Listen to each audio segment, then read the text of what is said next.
आज सुखदेव जी मुनि राजा परीक्षित को गंगा के किनारे कथा का श्रवण करवाते हैं। राजा 6 समाप्त हो गए, 7वां प्रारंभ हो गया।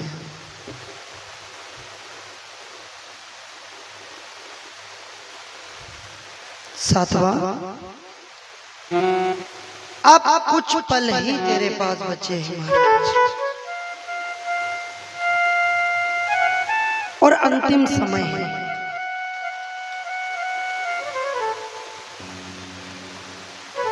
राजा ने कह दिया कि तैयारी पूरी है हमारी भी पूर्ण तरह से तैयारी है महाराज। बस वो आए और ले जाए।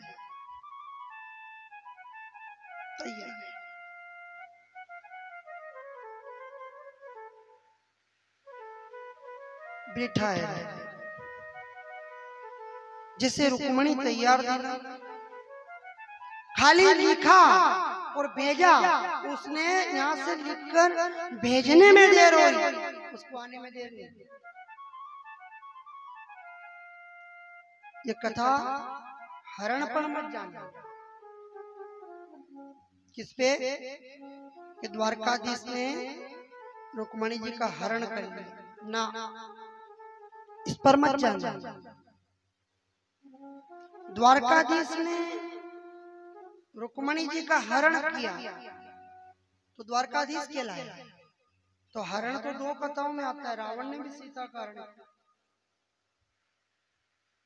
फिर बताओ, इन्होंने तो और माथे फोड़े। बलराम जी ने 3.5 करोड़ राजाओं के सिर फोड़े, तब जाके रुक्मणी जी द्वारिका में आई। लेकिन वहां तो रावण ने जानकी जी का हरण बड़े सम्मान के साथ किया था।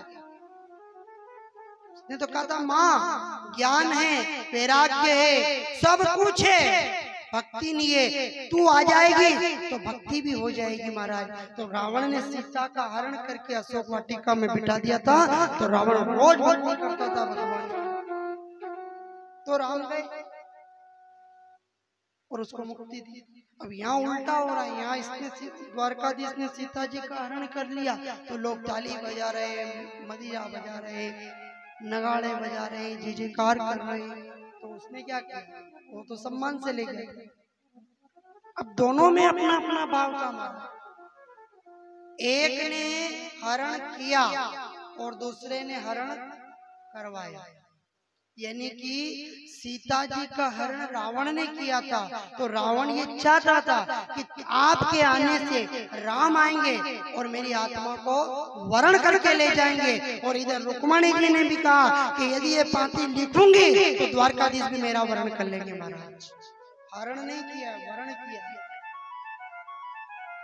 और अपनों ने इसको उल्टा ले लिया। द्वारकाधीश ने हरण कर लिया, आपड़े गणगण की छोरी चौकी ले जाओ महाराज। बताओ, वो बेटी अपने बाप के खिलाफ जाकर के भाग करके चली जाए न, फिर ये पुलिस वाले पकड़े तो महाराज वो पिता अपने बेटी के पैरों में वो पगड़ी रखे तो वो भी कहे तो आपने नहीं जाना। ये कथा को थोड़ा समझने का प्रयास करते ना तो ये गलतियां नहीं करते हम। बस कृष्ण ने कर लिया, हम भी कर ले। करो अपना वरण द्वारकाधीश से करो। उसको कहो, बाप को रुला रहे हैं सब मिलकर के। बेटा ना जाने क्या कर रहा, बेटी क्या कर रहा।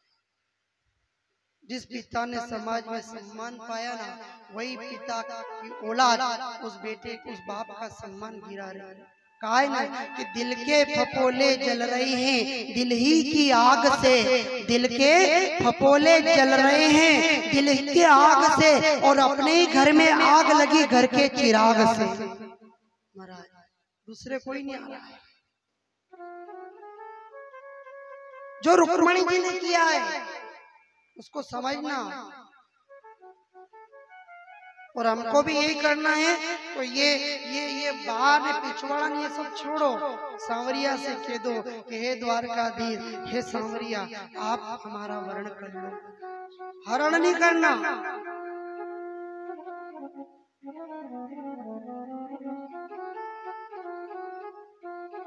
साथ दे दो। राजा ने क्या किया, उसके पास अमृत आ गया, पियो, नहीं पियो, क्यों? गुरु सामने बैठा है और मेरा विवाह गुरु ने कर दिया। और देखना, एक बेटी का विवाह पिता करता है तो उस बेटी के जीवन में कितना आनंद और रंग भर जाता है। और वो बेटी खुद पे खुद अगर भग करके करे तो ना साड़ी मिले, ना पल्लू मिले, ना बैंड मिले, ना बाजे मिले, ना जिमना मिले, ना आशीर्वाद मिले, ना कुछ नहीं मिले। न पिता करे तो ये छोरी, हाँ थोड़ा एकदम क्यों हो रहे, फिर तो यार ससुराल चल जाएगा। सदा सुखी रहो बेटी, सबका आशीर्वाद मिलता है। और तैयार रहना, अपनी बेटी जब विवाह का समय आता है तो वो कितने लोगों के पास जाए, कपड़े सिलाने के लिए जाए, बाजार में जाए, ये लाए वो लाए, क्यों? कि अभी से बोले कि जब बारात आ जाएगी तो मैं तैयार होके रहूंगी, ताकि ज्यादा समय नहीं होगा और दूल्हा आकर के मेरा वरण करके ले जाएगा। इसलिए वो 1 महीने पहले तैयारी कर लेती है। ऐसे ही हमें बचपन से लगा के बुढ़ापे तक में अपनी आत्मा को दुल्हन बना करके पहले से तैयार रखना कि कब इस आत्मा का परमात्मा इसका वरण करने के लिए आ जाए और तैयार रहो तो लेकर चला जाए महाराज। तैयार रहना, तो तैयार नहीं होगा नहीं तो भगवान हमें बेटा रहेगा नहीं कि रुको भगवान मैं थोड़ा ये कर लूं वो कर लूं। वो तो केवल पल का निभाने वाला साथ, एक पल में ही सब कर देता है। इतनी देर रुकेगा फिर तो मलक बहुत सारी।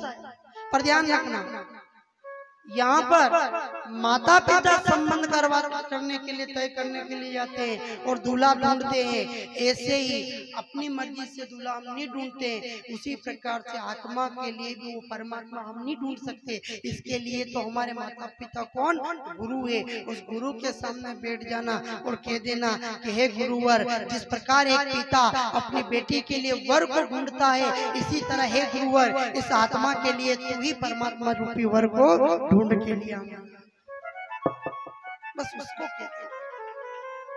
और बाकी सब पपून हो, सब व्यर्थ मिथ्या है। राजा बेटा का है, उसके पास बड़े बड़े सब अमृत लेके आया, देवता उनका स्वर्ग में बिठा देंगे। पर राजा ने कह दिया मुझे किसी बात से कोई लेना देना नहीं। क्यों? ना अमृत पीना है ना मौत से कोई डर है, क्योंकि मेरा संबंध परमात्मा से हो गया है। छोरी को संबंध वही जाए तो वो टूटे नहीं है, और टूटी जाए तो इज्जत खराब हो जाए, ठीक है ना। ऐसे ही राजा ने कह दिया कि मेरा संबंध सुखदेव जैसे गुरु ने ऐसे परमात्मा से कर दिया है कि अब ये संबंध स्वर्ग भी आ जाए तो भी नहीं टूटेगा। ऐसा गुरु होना चाहिए। चाहे कोई भड़का दे, चाहे किसी प्रकार का कोई अपने को कुछ भी कह दे, महाराज दृढ़ निश्चय होके रहना। और ये दृढ़ निश्चयता की कथा है। भले वो अंगद जैसा पैर भरी सभा के अंदर, रावण की सभा के अंदर गाड़ दिया, तो जो रावण कैलाश पर्वत को भगवान महादेव सहित अपनी भुजा में उठा सकता है, क्या वो अंगद के पैर को नहीं उठा सकता? पर वो रावण जब अंगद का दृढ़ निश्चय झटका था तो पैर जमा दिया। माई का लाल ने जो उस पैर को हटा सके, महाराज हटा सकता है क्या? संकल्प पवित्र होना चाहिए, शुद्ध होना चाहिए। आज हमारा संकल्प भी शुद्ध एवं पवित्र था या नहीं था, ये तो परमात्मा जानता है। पर आप लोगों के दृढ़ संकल्प ने इतना मजबूत कर दिया कि भागवत अपना पैर गड़ के बैठ गई, महाराज। इसलिए कहना, मारो एक बड़ो रे अरमान कि गुरु मारो समरत है। ओ मारो एक बड़ो अरमान गुरु मारो समिरति है। मारो एक बड़ो अरमान गुरु मारो समिरति है। समिरति है ये तो समिरति है, समिरति है ये तो अमृति है। मारो एक बड़ो अडिमा गुरु मारो समेरती है। मारो एक बड़ो अडिमा गुरु मारो समेरती है।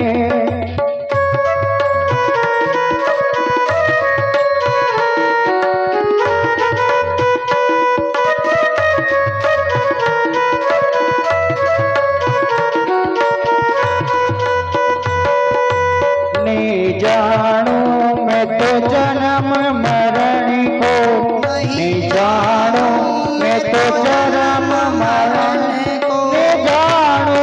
स्वर्ग सदा गुरु मारो समरती है। ओ मारो एक बड़ो अरिमा गुरु मारो समरती है।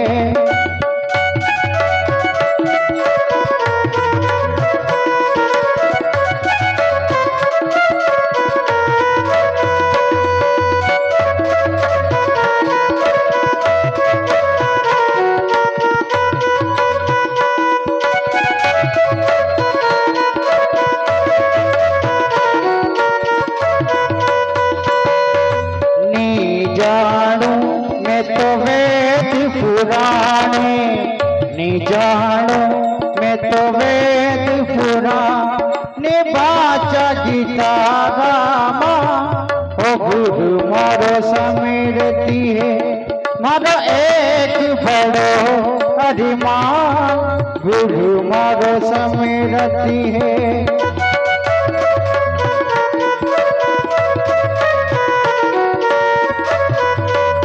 ओ मारो एक बड़ो अरिमा गुरु मारो समेरती है।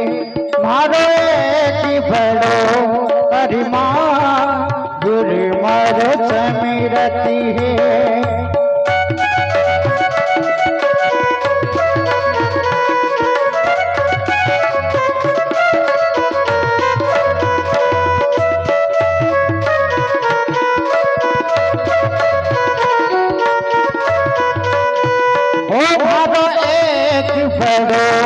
अरिमा गुरु मारो समेरती है। बोलिए सतगुरुदेव भगवान की जय हो। आनंद भगवान की जय हो। सावरिया सेठ जय हो। गुरु पास है, जैसे पिता बेटी के साथ है तो बेटी सुरक्षित है, ऐसे जीव के साथ गुरु है तो जीव सुरक्षित है। महाराज समझ में और कुछ नहीं। रुक्मणी जी का विवाह आनंद से मनाया। और इधर एक दिन क्या होता है कि सत्राजित नाम का राजा सम्यंतक नाम की मणि गले में लटका करके गले में घूम रहा है। कभी कभी कोई पैसा वाला होता है ना, हाँ, उसकी आंखें आसमान में चढ़ी रहती, नीचे नहीं देखे महाराज। और जो सज्जन होता है ना वो हमेशा आनंद से रहता है। उससे पूछो क्या कि राम जी राजी ने झांझर बाजी, आनंद है। ये सत्राजित भी अमीर है, द्वारकाधीश से कई ज्यादा धनवान है। क्यों? क्योंकि 60 बार सोना वो जो सम्यंतक नाम की मणि है ना वो प्रदान करती है महाराज। इसलिए दिन में 3 बार तो वो लटका के घूम रहा है कि अपना तो इतनी बड़ी नौकरी है महाराज, कहीं नहीं कराना, ऑटोमेटिक देगा। बताओ, इतना करोड़पति है व्यक्ति और वो भी द्वारकाधीश से चैलेंज कर रहा कि ये तेरा द्वारकाधीश है ना, इसमें भी कोई दम नहीं है, अपने बहुत बड़े दम तुम में भी है, उसमें भी है, लेकिन इसका प्रदर्शन नहीं करना चाहिए। भगवान ने दौलत दी है, शोहरत दी है, नाम दिया है, इज्जत दी है, तो उसको संभाल के रखो, उसमें अहंकार मत लो। नहीं तो अहंकार कहाँ जाएगा? मुट्ठी भर राग भी तू पकड़ नहीं पाएगा तेरी खुद की, तेरे खुद की भी मुट्ठी भर राग पकड़ नहीं पाएगा कि मैं अपने राग को संभाल लूंगा। ये अहंकार, दौलत, शोहरत, इसका क्या क्या गुमान करे महाराज। कितना अपने साथ कितना आ जाएगा बताओ आप। सिकंदर क्या था, जब वो दुनिया में एक तरफा बेताज बादशाह बन गया और उसको एक ज्ञान आ गया, तो अपनी बेटे से कह दिया कि बेटा मरू ना तो 3 काम कर देना। क्या कि पहला काम तो ये करना कि मैं जब मरणासन पे पड़ूं तो दुनिया के सारे डॉक्टर सारे हकीम को मेरे पास खड़ा कर देना, और जब मुझे जनाजे में बिठा करके शमशान की तरफ ले जाओ ना तो जो दौलत मैंने कमाई वो मेरे सिराने पे रख देना। और तीसरा, जब मुझे दफना दिया जाए तो दोनों हाथ बाहर रख देना। कितना बड़ा सिकंदर था, एक तरफा राज्य था। और जब उसका मरणासन आया ना तो दुनिया के सारे बड़े बड़े डॉक्टर बड़े बड़े हाकिम उसके पास खड़े हैं, पर मौत को नहीं रोक सकते। मरा। दूसरा काम किया कि सिकंदर ने जो दौलत कमाई थी सिराने रख दी। और तीसरा काम उसके बेटे ने ये किया कि दफनाया तो दोनों हाथ खाली रख दिए। एक हकीम के पास जाके पूछा कि ये सब क्यों करवाया मेरे पिताजी ने? बोले कि तुझे नहीं मालूम? कि नहीं मालूम। बोले तेरा पिता सिकंदर जीतेगी तो राज किया, लेकिन मरने के बाद दुनिया को पैगाम दे रहा है कि इस दुनिया में कितना ही कमा लेना, कितना ही कुछ कर लेना, पर ध्यान रखना जब मौत आएगी ना तो बड़े बड़े हाकिम भी हमें बचा नहीं पाएगा। क्यों? बिगड़ी हुई जब तकदीर हो तो वो तदबीर भी क्या करे, और हाकिम की नजर टेढ़ी हो तो फिर वकील भी क्या करे महाराज, कोई नहीं बचा पाएगा। दूसरा काम, दुनिया में जब सिकंदर ने इतनी दौलत कमाई तो दुनिया वालों को संदेश दे रहा है कि ध्यान रखना रे, मैंने इतनी दौलत कमाई है कि मेरे मौत पर मेरे साथ नहीं आई है, इसलिए वो दौलत कोई काम की नहीं। और तीसरा कहा कि जब हाथ दफनाए गए और दोनों हाथ बाहर रखे तो सिकंदर पैगाम दे रहा है कि दुनिया वालों देख लेना, जब तुम माँ की गोद से जन्म लेते हो मुट्ठी बांध के आते हो, और जब यहाँ से जाते हो तो खाली हाथ जाते हो। ये सिकंदर का कोई काम का 150 रुपए का कफन का टुकड़ा आएगा, ध्यान रख लेना। पर इतना सोच लेना, कितने ही कमा लेना हीरे जवाहरात मोती, पर सोच लेना कि कफन के जेब नहीं होती। कितना ही कमा लेना। सत्राजित में इतना अहंकार। द्वारकाधीश ने लोगों के सामने कहा कि राजन ये मणि मुझे दे दो। मना कर दिया, तेरे बाप ने भी नहीं देखी होगी ऐसी मणि है ये मेरे पास। भगवान ने कहा तेरी मणि तेरे पास। अब इधर सत्राजित घर आया, छोटा भाई था, कथा ध्यान से सुनना। छोटा भाई प्रसन्नजीत था, उसने अपने भाई से कहा कि दादा तू सीधो साधो है, बोलो है, और भोरारी दुनिया नहीं है यार, दुनिया सीधा की नहीं है महाराज, टेढ़ा की है, इसलिए दादा ये मणि मेरे को दे दो, मैं संभाल के रखूंगा। सत्राजित ने अपने भाई पर विश्वास करके प्रसन्नजीत को सम्यंतक नाम की मणि दे दी। भाई सो गया। प्रसन्नजीत सुबह 4 बजे उठ करके मणि को गले में लटका कर जंगल की तरफ गया, और जैसे ही जंगल में गया प्रसन्नजीत, कौन? सत्राजित का भाई, शेर का शिकार हो गया। प्रसन्नजीत मारा गया, शेर वो मणि लेकर जाने लगा तो एक भालू का शिकार हो गया और शेर मारा गया। शेर के हाथ से वो भालू मणि लेकर के गुफा में गया और अपनी बेटी को दे दी, ले बेटी। इधर सवेरा हुआ, सत्राजित ने पूरे द्वारिका में ये ढिंडोरा पिटवा दिया कि द्वारकाधीश ने मेरे भाई को मार करके मणि चुरा लिए, द्वारकाधीश ने मेरे भाई को मारकर मणि चुरा ली। जब ऐसी बात हुई ना तो उस समय बलराम जी को क्रोध आया, एक हाथ में हल दूसरे में मुसक लेकर के सत्राजित को मारने के लिए दौड़ा। मेरे द्वारकाधीश ने रोक दिया, महाराज रुको, दम कहाँ जा रहे हो, क्या कर रहे हो? बोले तुम्हें पता नहीं? हाँ मुझे कुछ पता नहीं। अरे कन्हैया, सत्राजित ने तुम्हारा बदनाम कर दिया है, कलंक लगा दिया तुम पे कि तुमने मणि चुराई। मणि चुराई तो किसी को मारा जाए क्या? कलंक लगे तो किसी को मार सकते क्या? बोलो। जिसने कह दिया कि इसने गड़बड़ करी, किसी ने कलंक लगा दिया, तो बताओ आप उसको मार सकते हो? कलंक धुआ जाएगा? बोलो। अपने ये कान में पेरा नहीं, ये छेद हो जाए, ये भी बुरे जाए थोड़ी सी देर, नाक की पहनो ये भी बुरा जाए, पर विचार कर जो कि आंख में वो काजल लगाए, वो साफ करो हम कितनी देर लगे अपना, बोलो। फिर यहाँ आए, फिर यहाँ आए, फिर रगड़ो, फिर यहाँ आए, फिर यहाँ आए, फिर रगड़ो, कितना समय लगे। न फिर गलती से थोड़ा बहुत रह जाए तो कहेगी आंख पे कहीं लगी हुई, क्या किया इसने। कान ने कुंडल पसंद किया, हाथ ने किया पसंद कंगन, पाँव ने पायल किया पसंद, गले ने की माला, तो आंख ने की काजल। क्यों करी इसने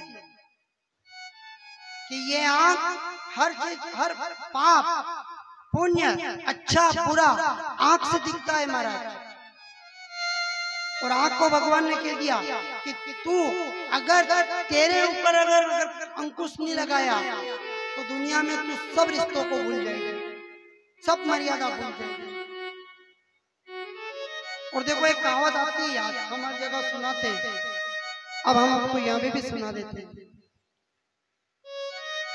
एक बगीचा लगा हुआ है, ठीक है, उस बगीचे में आम लगा हुआ है, और वो आम का जो पेड़ पे जो आम लगा, वो आम किसने देखा, बोलते जाओ आवाज, कथा ज्यादा है तो थोड़ा थोड़ा दोनों करेंगे तो कथा पूरी हो जाएगी।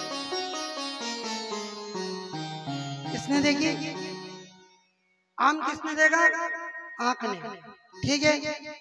खाने की इच्छा किसको हुई, मुंह ने। अब आंख ने देखी, हाथ में तोड़ा, मुंह ने खाया, और दूर से एक माली था उसने देख लिया, वो लकड़ी लेकर मारने के लिए दौड़ा। भागा कौन, बोलो बोलो बोलो, कौन भागा।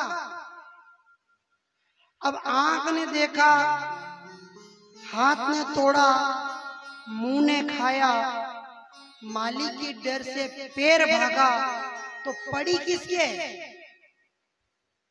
तो रोया कौन, जाता वहां जाइए, कौन रोया, हाथ रोया कि पांव रोया, रोया बोलो, आंखें जो। अब इसने कहा कि मेरे को रोना आ रहा है, हाथ ने कहा क्यों आ रहा है, बोले कि रोना आ रहा है, क्यों आ रहा है, क्यों गलती करी तूने, देखा ही क्यों तूने जो तुझे रोना आया। वापस सबने अपना अपना काम कर लिया, हाथ ने तोड़ दिया, मुंह ने खा लिया, पेट भर गया, पैर तोड़ लिए, पीठ में मार खा ली, ये सब अपना काम कर लिया, पर रोना तो फिर आपको आना पड़ा है। इसलिए आंख पर भगवान ने पहले से कह दिया कि तू दुनिया को अपना रिश्ता नहीं समझ पाएगा, काजल पसंद ही काजल कराए। देखा आप इसके ऊपर कोई वो लगा लो, सोना चांदी लगे, पूरे चेहरे पर कुंडल आभूषण सुशक्त होता है, लेकिन आंख के ऊपर केवल काजल ही शोभा देती है महाराज। क्योंकि काजल यहाँ यहाँ लगी जाए, यहाँ लगी जाए, यहाँ लगी जाए, नहीं जमे तो यहाँ चल जाए। और इसका कहा है किसी, जल से पतला कौन है, न कौन भूमि से भारी, आगन से तेज कौन, और कौन काजल से कारी। कहा है जल से पतला कौन, कौन भूमि से भारी, अग्नि से तेज कौन, न कौन काजल से कारी। पर इससे काजल से भी बड़ी भयंकर चीज जो काली है महाराज, क्या, जल से पतला ज्ञान है, जल से पतला ज्ञान है, पाप भूमि से भारी, ने क्रोध आगन से तेज, ने कलंक काजल से कारी। कलंक लग गया ना, आंखों तो साबन लगे लगे नहीं लांगा, और कलंक लग गयो महाराज तो नहीं टेगा। भगवान ने कहा ये कलंक लगा है, आप उसको मार भी दोगे ना नहीं जमेगा। चलो इस कलंक को धोने के लिए मैं इसका उपयुक्त उपाय निकालता हूँ। बलराम जी का क्रोध शांत करके मेरा गोविंद अपने अपने अपने सेना के, यादव सेना के साथ में अपने कलंक को धोने के लिए जंगल में निकल पड़े। एक शेर मर प्रसन्नजीत के वो अंग रक्षक खड़े हुए थे, वो मिले, बोले प्रसन्नजीत मारा गया। आगे गया मेरा गोविंद, पता चला एक शेर मरा पड़ा है। और उससे आगे थोड़ा देखा एक भालू रीछ, वो रीछ के कदम पड़े, उस कदम के सारे सारे मेरा गोविंद उस गुफा के पास गया, गुफा के अंदर गया, जाकर के देखा कि वो रीछ की बेटी, क्या बोलते हैं उसको, रिचड़ी, वो उसको मणि से गेंद की तरह खेल रही है। मेरे गोविंद ने वो मणि को उठाई, उस रिचड़ी ने डॉक्टर अपने पिता को बुलाया, वो रीछ बाहर आया, मेरे द्वारकाधीश से युद्ध करने लगा। बोले कि तुम्हें युद्ध करना पड़ेगा, अगर जीत गए तो मणि ले जाना, हार गए तो मणि रख जाना। इधर भगवान ने शर्त स्वीकार कर ली और उस रिचड़ी को कह दिया, ले ये निर्णय तू करना, ये मणि पकड़। और भगवान ने युद्ध किया गुफा के अंदर, एक दिन किया, 2 3 4 5 6 7 8 9 10 11वें दिन तो बाहर सेना थी, वो भी द्वारिका में आकर के कहने लगी, महाराज द्वारकाधीश तो मारा गया। पूरी द्वारिका में सन्नाटा छा गया कि हमारा कृष्ण मारा गया, अब क्या होगा द्वारिका का, अब क्या होगा द्वारिका का। सब लोग विलाप करने लगे। लेकिन इधर बलराम जी सबको समझा रहे कि कृष्ण को कोई नहीं मार सकता है। कौन मारे उसको, वो तो कालों का काल है, महाकाल है महाराज। और इधर 11वें दिन युद्ध शुरू हुआ।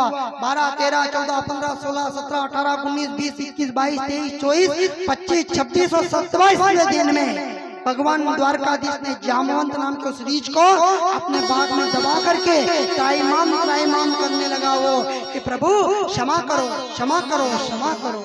महाराज उसी समय भगवान ने उसको छोड़ दिया। उस रीछ ने कहा कि महाराज तुम कौन हो,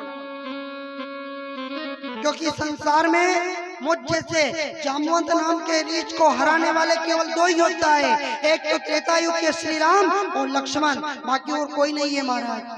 मेरे गोविंद ने कहा कि फिर, बोले कि तुम कौन हो, बोले महाराज मैं वासुदेव का पुत्र और देवकी का जाया, यशोदा का लाला, नंद का दुलारा, कृष्ण कन्हैया मेरा नाम है।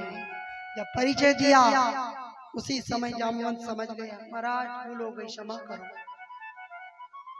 जाओ ये मणि दे दो मुझे, ये मणि मेरा कलंक लगा हुआ इस मणि से। जामवंत ने कहा महाराज एक बात बताऊं, बोले क्या, एक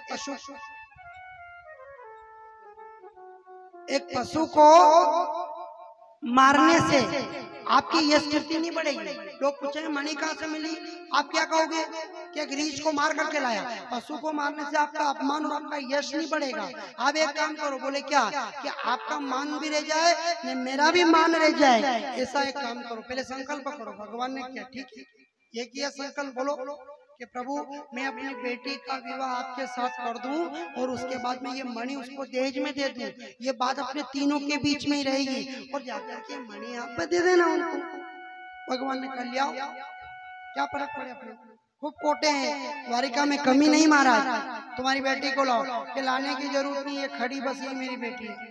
भगवान ने देखा अब रीछली बेटी तो रिचड़ी जीवेगा महाराज, मतलब पाउडर क्रीम लगा दो खाली यूं करिया साथ खत्म। भगवान सोच में पड़ गए। वह जामवंती कह रही कि प्रभु आपने मत इस विवाह नहीं करना, मत करो, पर अतः संकोच में मत पड़ो। जामवंत जी कह रहे वचन दिया, अब बेचारा तो एक फंसी गया, क्या करो। फिर भगवान ने कहा एक काम करो, क्या, मैं जो कहूंगा वो तो करेगी।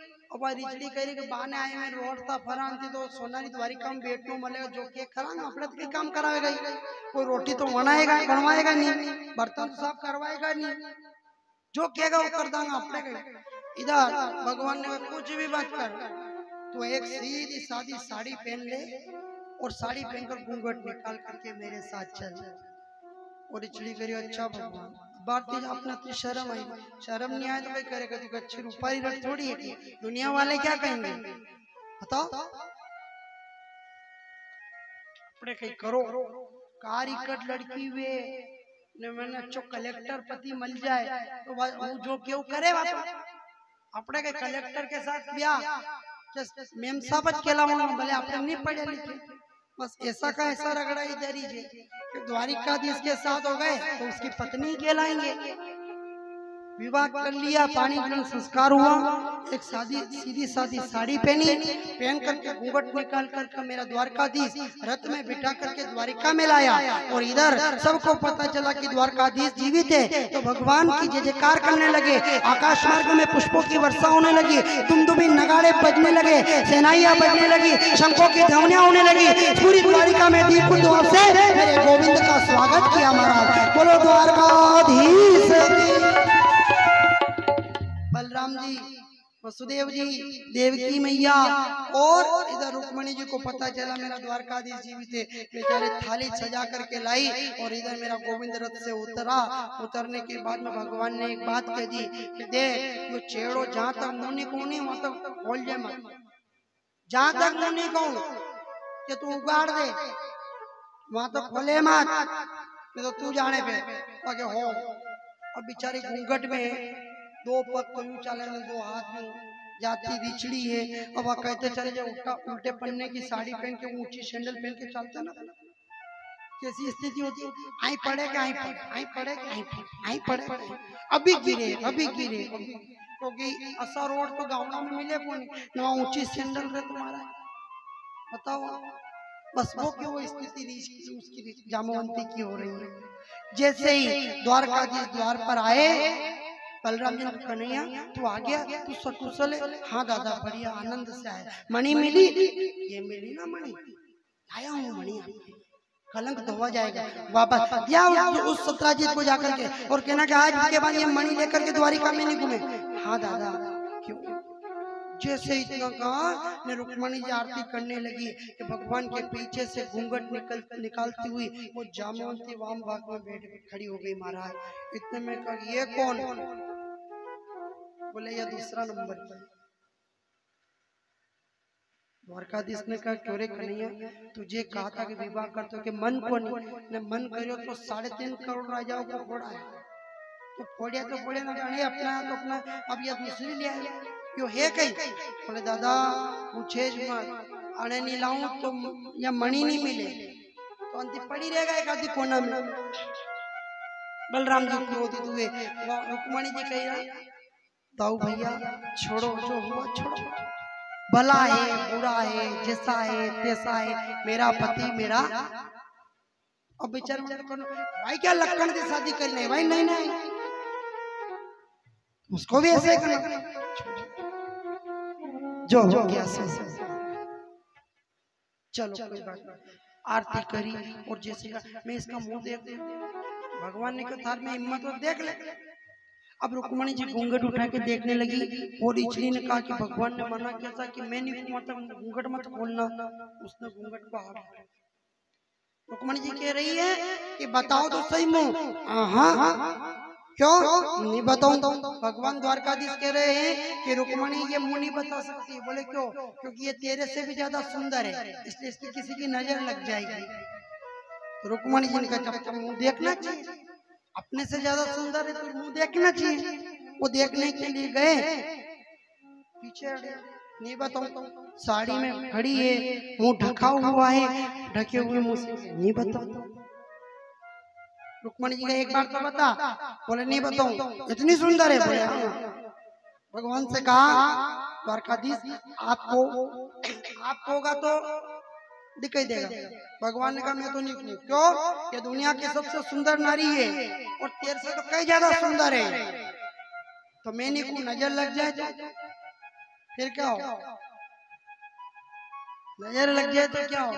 इसलिए इसको मैंने नजर से बचा के रखा है। बलराम जी का ज्यादा है नहीं, होशियार नहीं बनना बेटा। ये छोरी कही थी तो बता दे, तो घर में नहीं बर्बाद दूंगा। पहले तो गलती करी, एक के दो ले आया। बलराम जी ने जैसे ही कहा, भगवान ने कहा था भैया मत जान दो, ये चलिए आप तो वो जानते हैं कि द्वारका इनके बगैर चलेगी। रुक्मणी मैया ने एक दो बार ऐसा कहा बताओ तो अच्छा मुंह मत दिखा, आपने दो ही देख ला, खाली उंगारों करेंगे दो घूंघट में देख लांगा बस, दुनिया वाले कोई नहीं देखेगा। ठीक है? वो जामवंती कह रही मेरे पति की आज्ञा नहीं है और जब तक ये आज्ञा नहीं देंगे तब तक मैं किसी को नहीं दिखाऊंगा। मणि कह रही सोच रही है फिलहाल तो घर में नहीं आई न तो तेवर ये आ ही जाएगा तो कहीं करेगा। द्वारकाधीश से फिर पूछा, बोलो देख लूं? भगवान का नहीं देख लिया। अभी बताड़ी भी दे तुम्हारी इज्जत खराब है कि थी जो लाया है। भगवान कहते मैं तो नहीं बता। रुक्मणी जी ने एक दो बार विनती करी, देखो घूंघट, ये घूंघट की बड़ी बड़ी प्रथा है। આપણે કાની આજ કઈ વે ચેડા ચેડી દિન કઈ ની આખો ઉગાડો મુંડો કરી ને કામ પડે આधा कपड़ा પહેરીને फोटो खींची रहा। पर ये घूंघट की प्रथा देखो आप, घूंघट में देखो आप बात कड़वी है। मालूम है मुझे कि गुरुजी घना कड़वा बोले, अगली बार बुलाना उसको नहीं, तो आपड़ा नहीं बिना हो, पर बात सही कही जाएगी। घूंघट और बाल, ये दो प्रथा है। खुले बाल को रख करके यूं घुमाया द्रौपदी ने, केश पकड़ करके भरी सभा में किया, ठीक है। और ये घूंघट जहाँ एक रीछड़ी है, पशु है, खाली द्वारकाधीश ने कहा कि मैं नहीं हूं तब तक दुनिया को मुंह मत बताना, तो उसने नहीं बताया। और फिर रुक्मणी जी को क्रोध आया, अंजलि में जल भर के कहा कि जा, तुझे अपने रूप पर, अपनी सौंदर्यता पर इतना घमंड है और इतना अहंकार है, अभी तू अपने रूप पर इतना अहंकार कर रही है तो मैं तुम्हें श्राप देती हूँ कि तेरा स्वरूप मेरे जैसा हो जाए। इतना श्राप देते मेरे गोविंद ने कहा अपना मुंह उठा ले। जैसे घूंघट को उठाया वो रिछड़ी रुक्मणी जैसी सुंदर नारी बन गई, बन गई ना। कथा है ना, आपड़े उल्टा पना इद्दा पना पेरीने राकोड़ो मतलब चोपड़े ने वताड़ो फोटो कोई नहीं के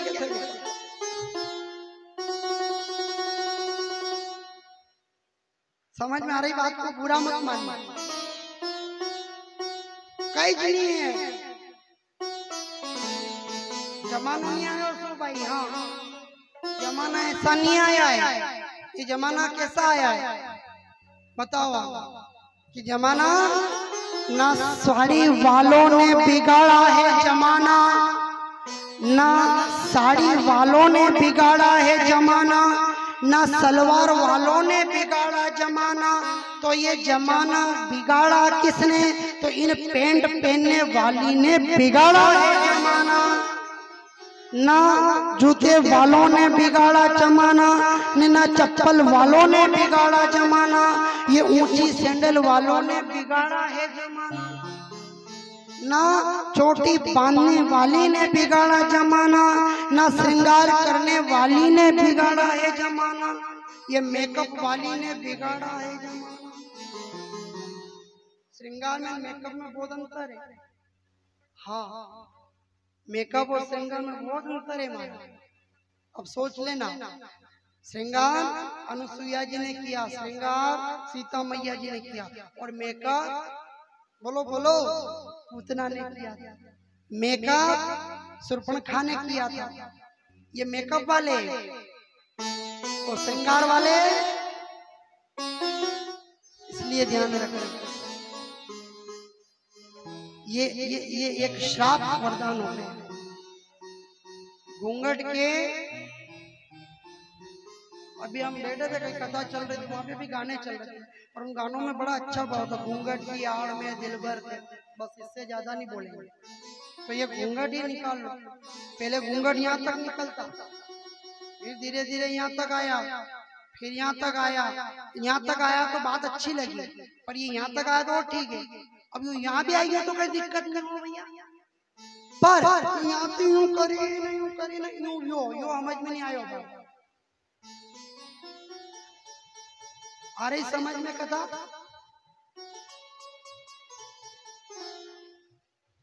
ध्यान रखना, श्राप भी वरदान हो जाता है। खैर अपने जावरा सिंह जी में तो बड़ा सम्मान है महाराज, भोजन परोसते हैं, भोजन करवाते हैं, लाज शर्म नियम धर्म कर्म सब है। कई जगह तो सब टूट गया महाराज। इसलिए जामवंती का विवाह संपन्न हुआ। सत्राजित को मणि ले जाकर भगवान ने दी। अब मणि ले जाकर के उस सत्राजित को मैं द्वारकाधीश ने कहा, लो ये मणि। भगवान ने जैसे मणि दी, वो सत्राजित की बेटी सत्यभामा देख रही थी कि मेरे बाप को चैलेंज करने वाला तो बहादुर होता है, ये पैसे में भी बड़ा है और शक्तिशाली भी है। आज से इसे ही मेरा पति होगा। माँ से कहा, माँ ने सत्राजित को कहा, सत्राजित ने कहा द्वारकाधीश मुझे क्षमा कर दो और मेरी बेटी को अपना लो। भगवान ने कहा कि तेरा नहीं विवाह किया तो भी तूने इतना कुछ कर दिया, विवाह करने के बाद क्या करेगा?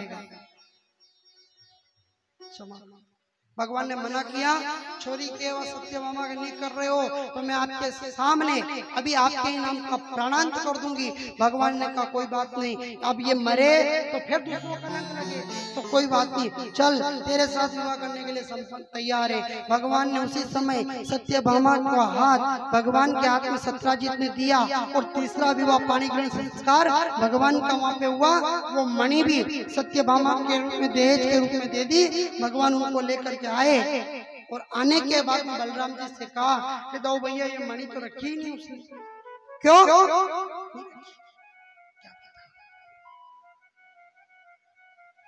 कुछ तो वजह अभी कहते ये अभी तीसरा नंबर की ऐसे बलराम जी भैया कौन?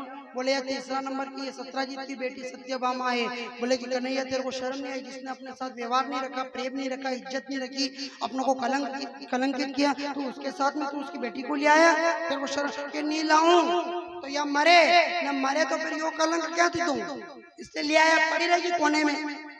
भगवान ने इस तरह से सत्यभामा के साथ में तीसरा विवाह संपन्न करवाया। महाराज आगे जाकर के लक्ष्मणा, भद्रा, कालिंदी, सत्या और मित्र वंदिता ऐसे करके 8 रानियों के साथ भगवान ने पाणी ग्रहण संस्कार किया। भौमासुर के यहाँ पर भगवान ने भौमासुर को मार के 16,100 कन्याओं को उससे कारागार से मुक्त करवाया और अंततः में उनको लेकर के भगवान अपने धाम आए और द्वारिका में सभी के लिए कमरा खुलवा दिया। 16,100 तो वो 8 रानी, ये ऐसे 16,108 रानियों के साथ भगवान का विवाह पाणी ग्रहण संस्कार हुआ। भगवान इतना विवाह करने के बाद भी योगेश्वर कृष्ण के नाम से जानते हैं। महाराज सुखदेव जी कहते हैं इस तरह से अनेकों लीला हुई। एक समय की बात ध्यान रखना कथा, सत्यभामा नारद जी आए। सत्यभामा ने नारद जी से कहा कि नारद जी आज हम ब्राह्मण भोजन करवाते हैं। कथा बड़ी लंबी है, विस्तार से सुनाई। नारद जी ने भोजन किया सत्यभामा के हाथों से। फिर दक्षिणा का समय आया तो पहले दक्षिणा ब्राह्मण जो कहता ना वो देना पड़ता। अब उल्टो वही कई मालूम ब्राह्मण अपना पूरा घर को घर मांग लेते, अन्य जो श्रद्धा से दे दो वो सही। तो वहाँ नारद जी से पूछा क्या मांगते हो? आपकी दक्षिणा जो मांगोगे दूंगा। नारद जी का दोगे? बिल्कुल ठीक है, मुझे कुछ नहीं चाहिए, द्वारकाधीश दे दो बस। सत्यभामा के ले जाओ। इतना कहा भगवान नारद जी के साथ हो गए। सत्यभामा कहाँ ले जा रहे हो? बोले तुमने दक्षिणा में दे दिया, अब इनको मैं कहीं पे भी ले जाऊं। सत्यभामा को इस बात का इनकार था कि द्वारकाधीश की पहली पटरानी मैं बनूं। क्यों? क्योंकि मैं अपने पिता के घर से सम्यंतक नाम की मणि लेकर के आई, इसलिए देश में जो बहू आवे नहीं मेरी इज्जत कहना करे, जो बहुत देश कम लावे नहीं, ये घर घर देख रखा हमने, जहाँ टीवी, वॉशिंग मशीन और क्या क्या बहुत सारी चीजें आने लगी आजकल। अगर ये लाए तो वह बहू आगे बैठेगा, ने जो कम देश लाए वह बहू किचन में बैठेगा। समझ गए ना पूरी बात? देश पर इज्जत। ऐसे ही सत्यभामा ने कहा कि अपनी इज्जत आगे रहनी चाहिए, बाकी तो सबकी पीछे। उस बात का अहंकार था, तो इधर सत्यभामा के अहंकार का नाश करने के लिए आज भगवान ने नारद के द्वारा लीला रची और सत्यभामा जाकर भगवान से कहती है कि प्रभु आप नारद जी को और कोई दक्षिणा दे दे, आप हमारे साथ द्वारिका में पुनः आ जाओ। जब नारद जी को से विनती करी तो नारद जी ने मना कर दिया कि नहीं, मैं द्वारकाधीश तुम्हें नहीं दे सकता। लेकिन सत्यभामा की आंखों में अश्रु आए तो नारद जी ने कहा कि एक काम करो, द्वारकाधीश के बराबर जितना इसमें वजन हो इतना धन मुझे दे दो। ठीक है, प्रसन्न हो गई। क्या में कतरों को वजन होगा? 30 kilo, 40 kilo, 50 kilo, 60 kilo, 1 quintal. अतरो तो एक 3 बार अपनो वो मणि दे दे सोनो। नारद जी ने कहा कि देख हम लेंगे तो सही, परंतु तराजू तुम्हें द्वारिका के चौपाल पर रखना पड़ेगा और सारी द्वारिका के लोगों के सामने देना पड़ेगा। बोले हो। अब सत्यभामा ने तराजू मंगवाया, एक पलड़े में मेरे गोविंद को बिठाया और दूसरे पलड़े में सत्यभामा ने द्वारिका में वो सम्यंतक नाम की मणि की जितना सोना था वो सब रख दिया। मेरे गोविंद का पलड़ा फिर द्वारिका के सारी दौलत उस पलड़े में रख दी, फिर भी मेरा गोविंद का पलड़ा उस दौलत के बराबर नहीं हुआ।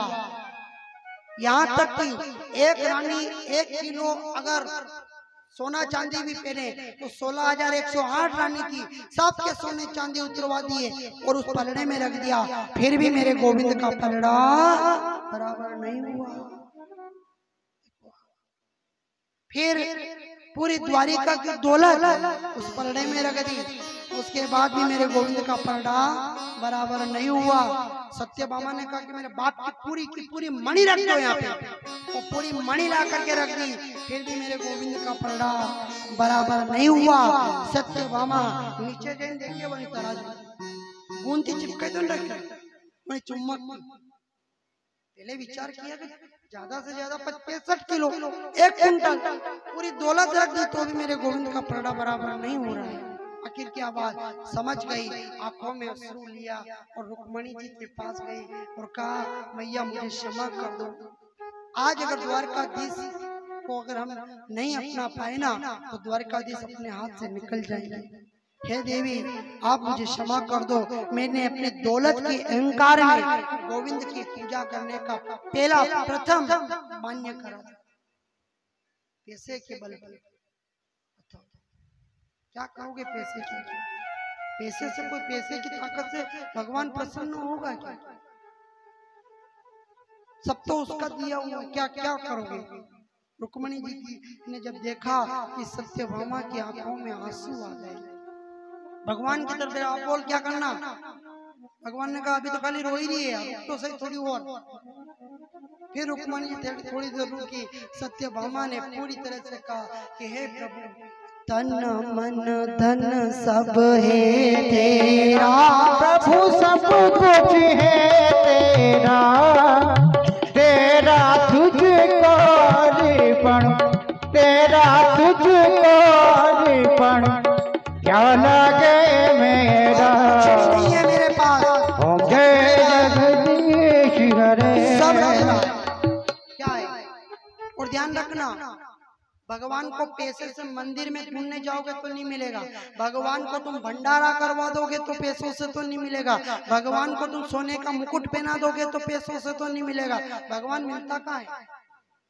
उसके लिए तो जैसे गोपियों ने करा था, निकल गई वृंदावन के किसी उस डाल पर बैठ के ढूंढती थी, कभी उधर ढूंढती थी, पागल हो जाती थी। ऐसे पागल होना पड़ता है।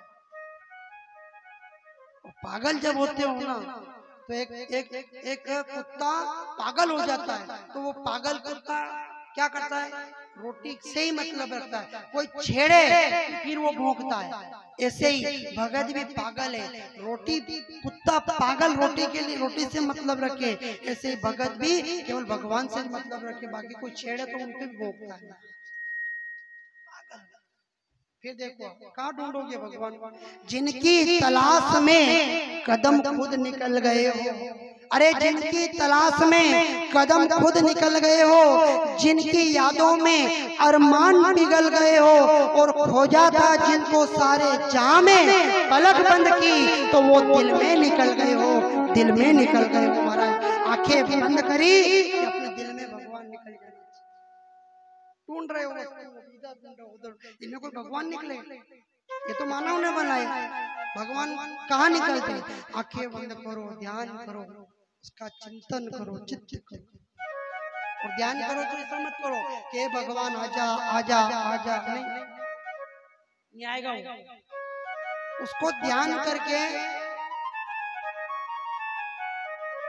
वो मिलेगा, केवल उसकी प्रतिमा को निहारो। देखो एक कथा आती है, एक गांव में कथा हो रही थी और गांव में सब लोग कथा सुनने जाए।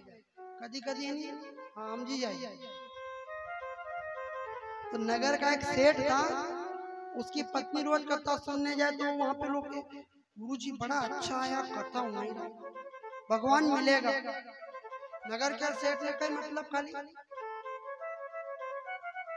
पैसे से, उसको केवल धन से मतलब और कहीं से नहीं। पत्नी कह रही चालो नहीं कथा वही विवेकानंद कॉलोनी माता जी के मंदिर, क्या होगा कि भगवान मिलेगा, भगवान मिलेगा, पैसा खर्च होगा और जब पैसा खर्च हो वहां नहीं जाए। ये कंजूस लोग राज काम है। हाँ वो तो फिर निकाल ले मैंने तरीको आनंद जगरी को बहुत अच्छा निकाल। अपने सोनी जी निकाले ना पैसा, बोलो बजाओ इनके नाम, तबीयत से बजाओ ताकि ये 7 दिन से अपनी बजा रहे थे, अब इनकी बजाओ।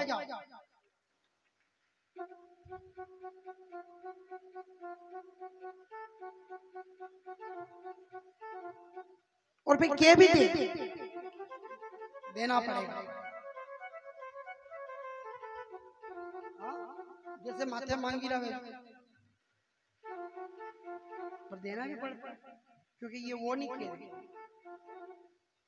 खेला देता है महाराज।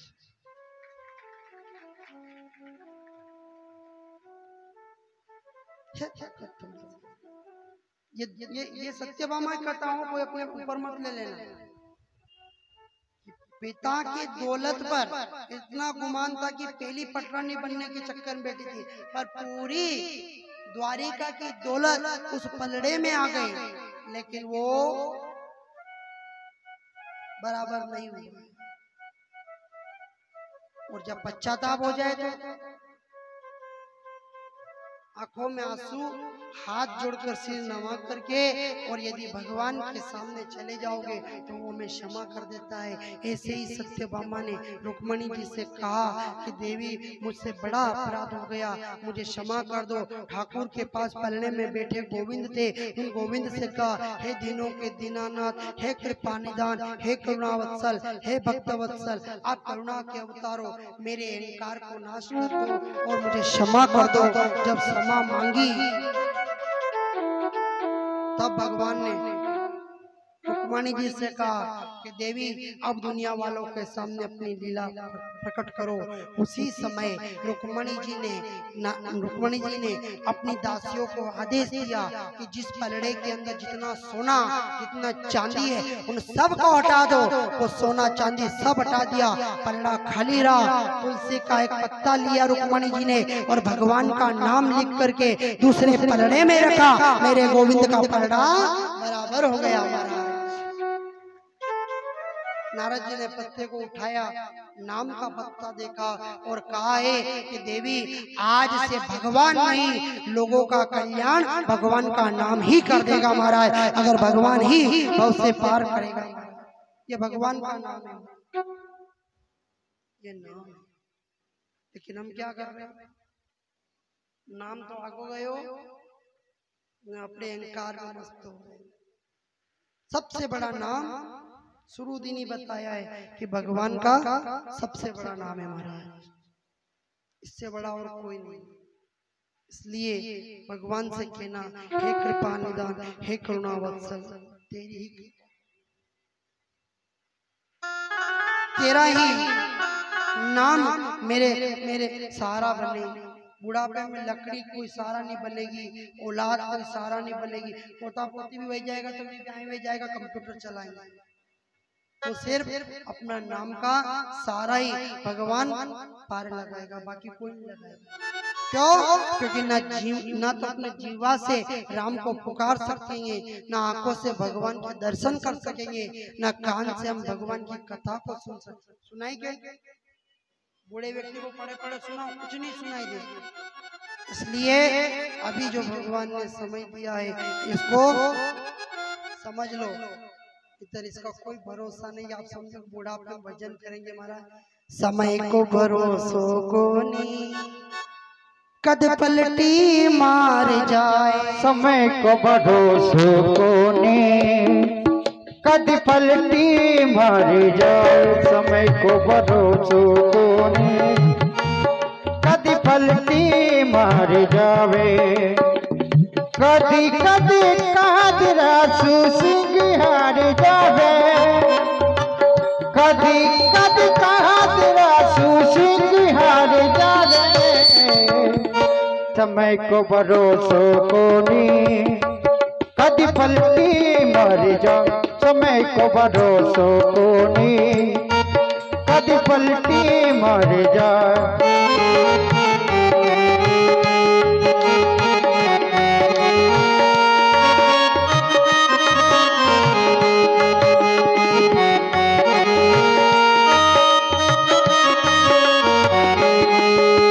गुरु वशिष्ठ महामुनि ज्ञानी लिख लिख बात बतावे। गुरु वशिष्ठ महामुनि ज्ञानी लिख लिख बात बतावे। श्री राम जंगल में जावे किस्मत पलटी खावे। श्री राम जंगल में जावे किस्मत पलटी खावे। राजा दशरथ प्राण त्याग दे हो। राजा दशरथ प्राण त्याग दे हाथ लगा नहीं पावे। समय को भरोसो कोनी कदी पलटी मर जा। समय को भरोसो कोनी कदी पलटी मर जा।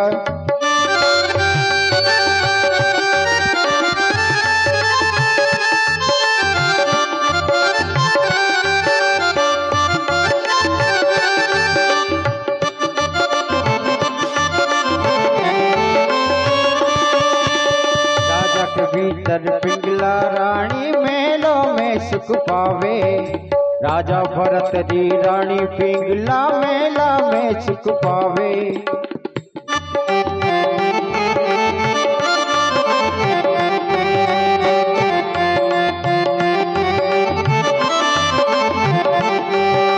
शिकार खेलने राजा भरत दी जंगल माहे जावे। शिकार खेले राजा भरत दी जंगल माहे जावे। एक नाथ गुरु ऐसा मिलिया। एक नाथ गुरु ऐसा मिलिया राग का रंग बनावे। समय को भरोसो कोनी कदी पलटी मर जाओ। समय को भरोसो कोनी कदी पलटी मर जाओ। समय को भरोसो कोनी कदी पलटी मर जावे। बोले सच्चिदानंद भगवान की जय हो। अबे जय नहीं बोलाना तो जय कदी वेगा बोलो। यो कहीं क्या तेरे बहाने बैठवाने तो नहीं किया? क्यों बेटा? ये ठाकुर की कथा है महाराज। बोले सामलिया सेठ की। सुखदेव जी की इस प्रकार कथा का श्रवण करवाते पौंड्रक नाम का राजा प्रकट हुआ। नकली भगवान बन गया। नकली का ध्यान रखना बहुत बैठे हुए। कोई भी जाओ भले राकोड़ो मत हो, संकल्प करवा लेंगे, आपको संकल्प में बांध देंगे और उसके बाद में आपको रास्ता भी भटका देंगे। चार करो। नकली का ध्यान रखना हो। अगर आपने असली को पहचान लिया तो पार हो जाओगे। नकली के चक्कर में रह गए तो डूब जाओगे। न्याय समझ में। कच्चा ड्राइवर होगा और मोड़ पे चलाएगा, मतलब विश्वास करेंगे अपन? अरे हाँ तो करो। अगर ड्राइवर कच्चा है न मोड़ पे चलाएगा तो अपने को भी डर लगेगी कि ड्राइवर कच्चा खाई में गिरा देगा। न ड्राइवर मजबूत हो तो आंख नीच करके बैठ जाओगे। ऐसे दुनिया में ये चार मंत्रों को पढ़ करके सब गुरु बन रहे हैं। इनका ध्यान रख लेना आप। ये आपको अधोगति में गिरा देंगे। और यदि जो सर्वश्रेष्ठ तपस्वी हो अगर उनको गुरु बना लिया तो ये आपको भव से पार लगा देंगे महाराज। वो बार बार आके जगाएगा, बार बार उठाएगा। घबरा मत, चिंता मत कर। नकली हुआ तो मेरे कहीं कन्नो महाराज, वो तो गांठली बांधी लटकाई गया। फिर फोन लगाओ, बोलेगा देखेंगे मारा। इसलिए असली गुरु पर ध्यान देना, असली भगवान पे ध्यान देना और असली मानवता को वापरना महाराज, तो आपका बेड़ा पार हो जाएगा। ये पौंड्रक भी नकली भगवान बन करके बैठा है और अपनी जय जयकार करवा रहा है। भगवान ने जाके कहा, भगवान से कहा लोगों ने, द्वारकाधीश देखो ना, नकली पौंड्रक द्वारकाधीश बन गया। भगवान ने कहा बनने दो, कम से कम वो मेरा नकली स्वरूप लेकर के बैठा है, बनने दो, समय आने पर देख लेंगे। और जितने भी नकली बने ना, उनका देखो बेड़ा पार नहीं हुआ है, अंत हुआ है। यहाँ तक कि ब्रह्मा विष्णु महेश नकली साधु बन के आए, अनुसुईया ने 6 महीने का बालक बना दिया। नकली वो रावण नकली साधु बन के गया, पूरा कुल का नाश करवा दिया। और आज ये पौंड्रक नकली भगवान बन के बैठा और इधर नकली भगवान अपनी जय जयकार करवाने लगा। समय आया मेरे गोविंद ने उसका भी अंत करके उसको पार लगा। विचार करना, कितने लोग बैठे हैं साधु बन के, संत बन के, मगर तपस्वी कोई एक विरला ही होता है। संत कोई एक विरला ही मिलेगा, सब भगवान। और कलयुग में भगवान के होने का 3 प्रमाण है। कितने? भगवान होने का, कि ये माना भगवान है, उसके 3 प्रमाण है। पहला, जब भगवान है तो वो अपना स्वरूप सुंदर बना करके नहीं आएगा कलयुग।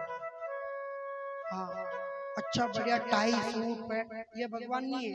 भगवान का स्वरूप तो बिल्कुल फक्कड़ होगा, ऐसा रूप होगा, वो भगवान का स्वरूप है। दूसरा, भगवान धरती से 4 उंगल ऊपर रहेंगे। और तीसरा, भगवान अगर आया है धरती पर अभी, तो उसके परछाई नहीं रहेगी महाराज। ये भगवान का स्वरूप, वो साक्षात है। तो नकली का ध्यान रख लेना।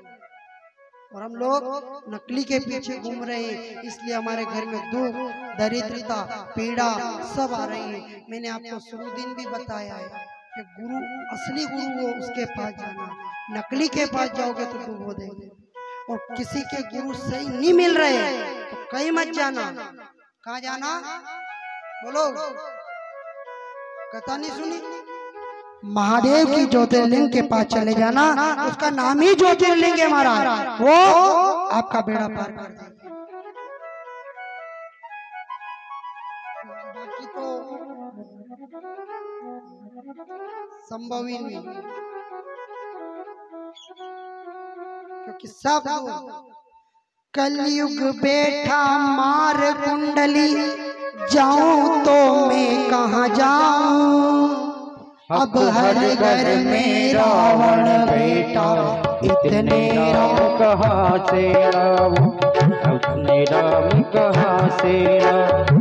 कलयुग बेटा मार कुंडली, जाऊं तो मैं कहाँ जाऊं, अब हर घर में रावण बेटा, इतने राम कहाँ से राम, इतने राम कहाँ से।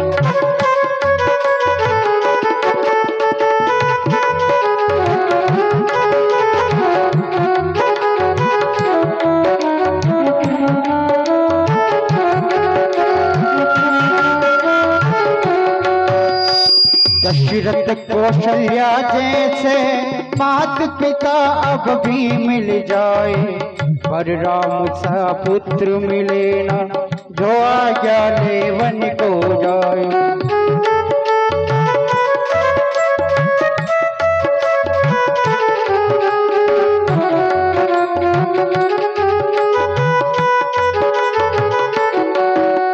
भरत लखन के भाई को मैं ढूंढ कहाँ से अब लाऊं, अब हर घर में रावण बैठा, इतने राम कहाँ से लाऊं, इतने राम कहाँ से लाऊं, इतने राम कहाँ से लाऊं। सियावर रामचंद्र भगवान की जय हो। कलयुग का प्रभाव है, ध्यान रखना। सुखदेव जी राजा परीक्षित को आगे की कथा श्रवण करवाते हैं। एक दिन वृंदावन, एक दिन द्वारिका के अंदर मेरा गोविंद बैठा बंसी बजा रहा, और बांसुरी के तान को सुन करके रुक्मणी जी आधी रात में मेरे गोविंद के पास गई और कहा, प्रभु क्या बात है, ये बांसुरी बज रही है, ऐसा इसी बंसी, आज आपके बांसुरी के अंदर स्वर नहीं निकल रहे हैं भगवान, आज ऐसा लगता है कि आपकी बांसुरी रुदन कर रही है। कौन याद आ गया, किसकी याद आ गई आपको, कौन दुखी है? द्वारकाधीश ने कहा, देवी आज इस आधी रात में अगर मुझे कोई याद आया तो मेरा बचपन का मित्र सुदामा याद आया। और ध्यान रखना, ये कथा होती ना, सुदामा गरीब था, सुदामा ऐसा था, मानते हो सुदामा गरीब था? बताओ, जिसके साथ राम हो, जिसके साथ कृष्ण हो, जिसके मित्र द्वारकाधीश हो, वो गरीब कैसे हो सकता है? महाराज विचार करो, आप विचार करो, वो कैसे गरीब हो सकता है? वो दीन और हीन हो सकता है, गरीब नहीं हो सकता। गरीब तो दुनिया वालों के लिए था, उसके पास रोटी नहीं थी, मकान नहीं था, कपड़ा नहीं था। बड़े बड़े राजा जाकर कह रहे कि हमारे राज्य में हमारा गुरुवादन करो, हम तुम्हारा कल्याण कर देंगे, हम तुम्हारा उद्धार कर देंगे। वो कहता नहीं करो, क्यों? राजन सुन राजा, मेरी एक बात, ये जो तेरा राजपाट है ना, कोई काम का नहीं। कह रहा है सुदामा, सुन राजा अब त्याग दे झूठा मान गुमान, 2 दिन के ठाठ है और 2 दिन की। कितना ही बड़ा राजा होगा, सूता जन्मा सूता जाए, इसलिए ये छोड़ दे, केवल भगवान का भजन कर ले, उसका कीर्तन कर ले, उसका जप कर ले, और कुछ। और देखो बात वही आ रही है ध्यान करने की। और लोग जो ध्यान करते हैं ना, फिर कहते हैं कि मुझे भगवान मिल गए, भगवान मिल गया, धरती पे क्या करा, जाओ ऊपर, वो भी सरासर झूठ बोलते हैं। भगवान कहाँ मिलते हैं?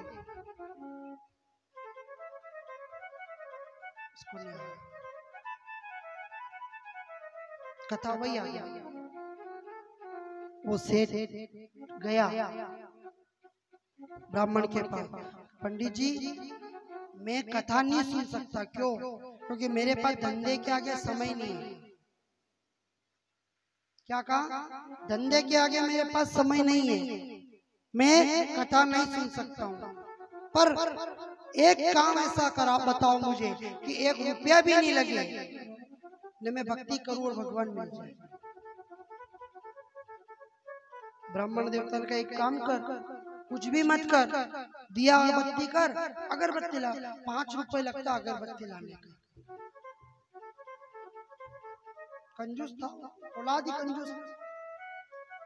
ठीक है, एक काम कर, अगरबत्ती बोले नहीं लगेगी, मेरे को तो ऐसा बताओ भक्ति कि मुझे एक रुपया भी नहीं लगे और मेरी भक्ति हो जाए।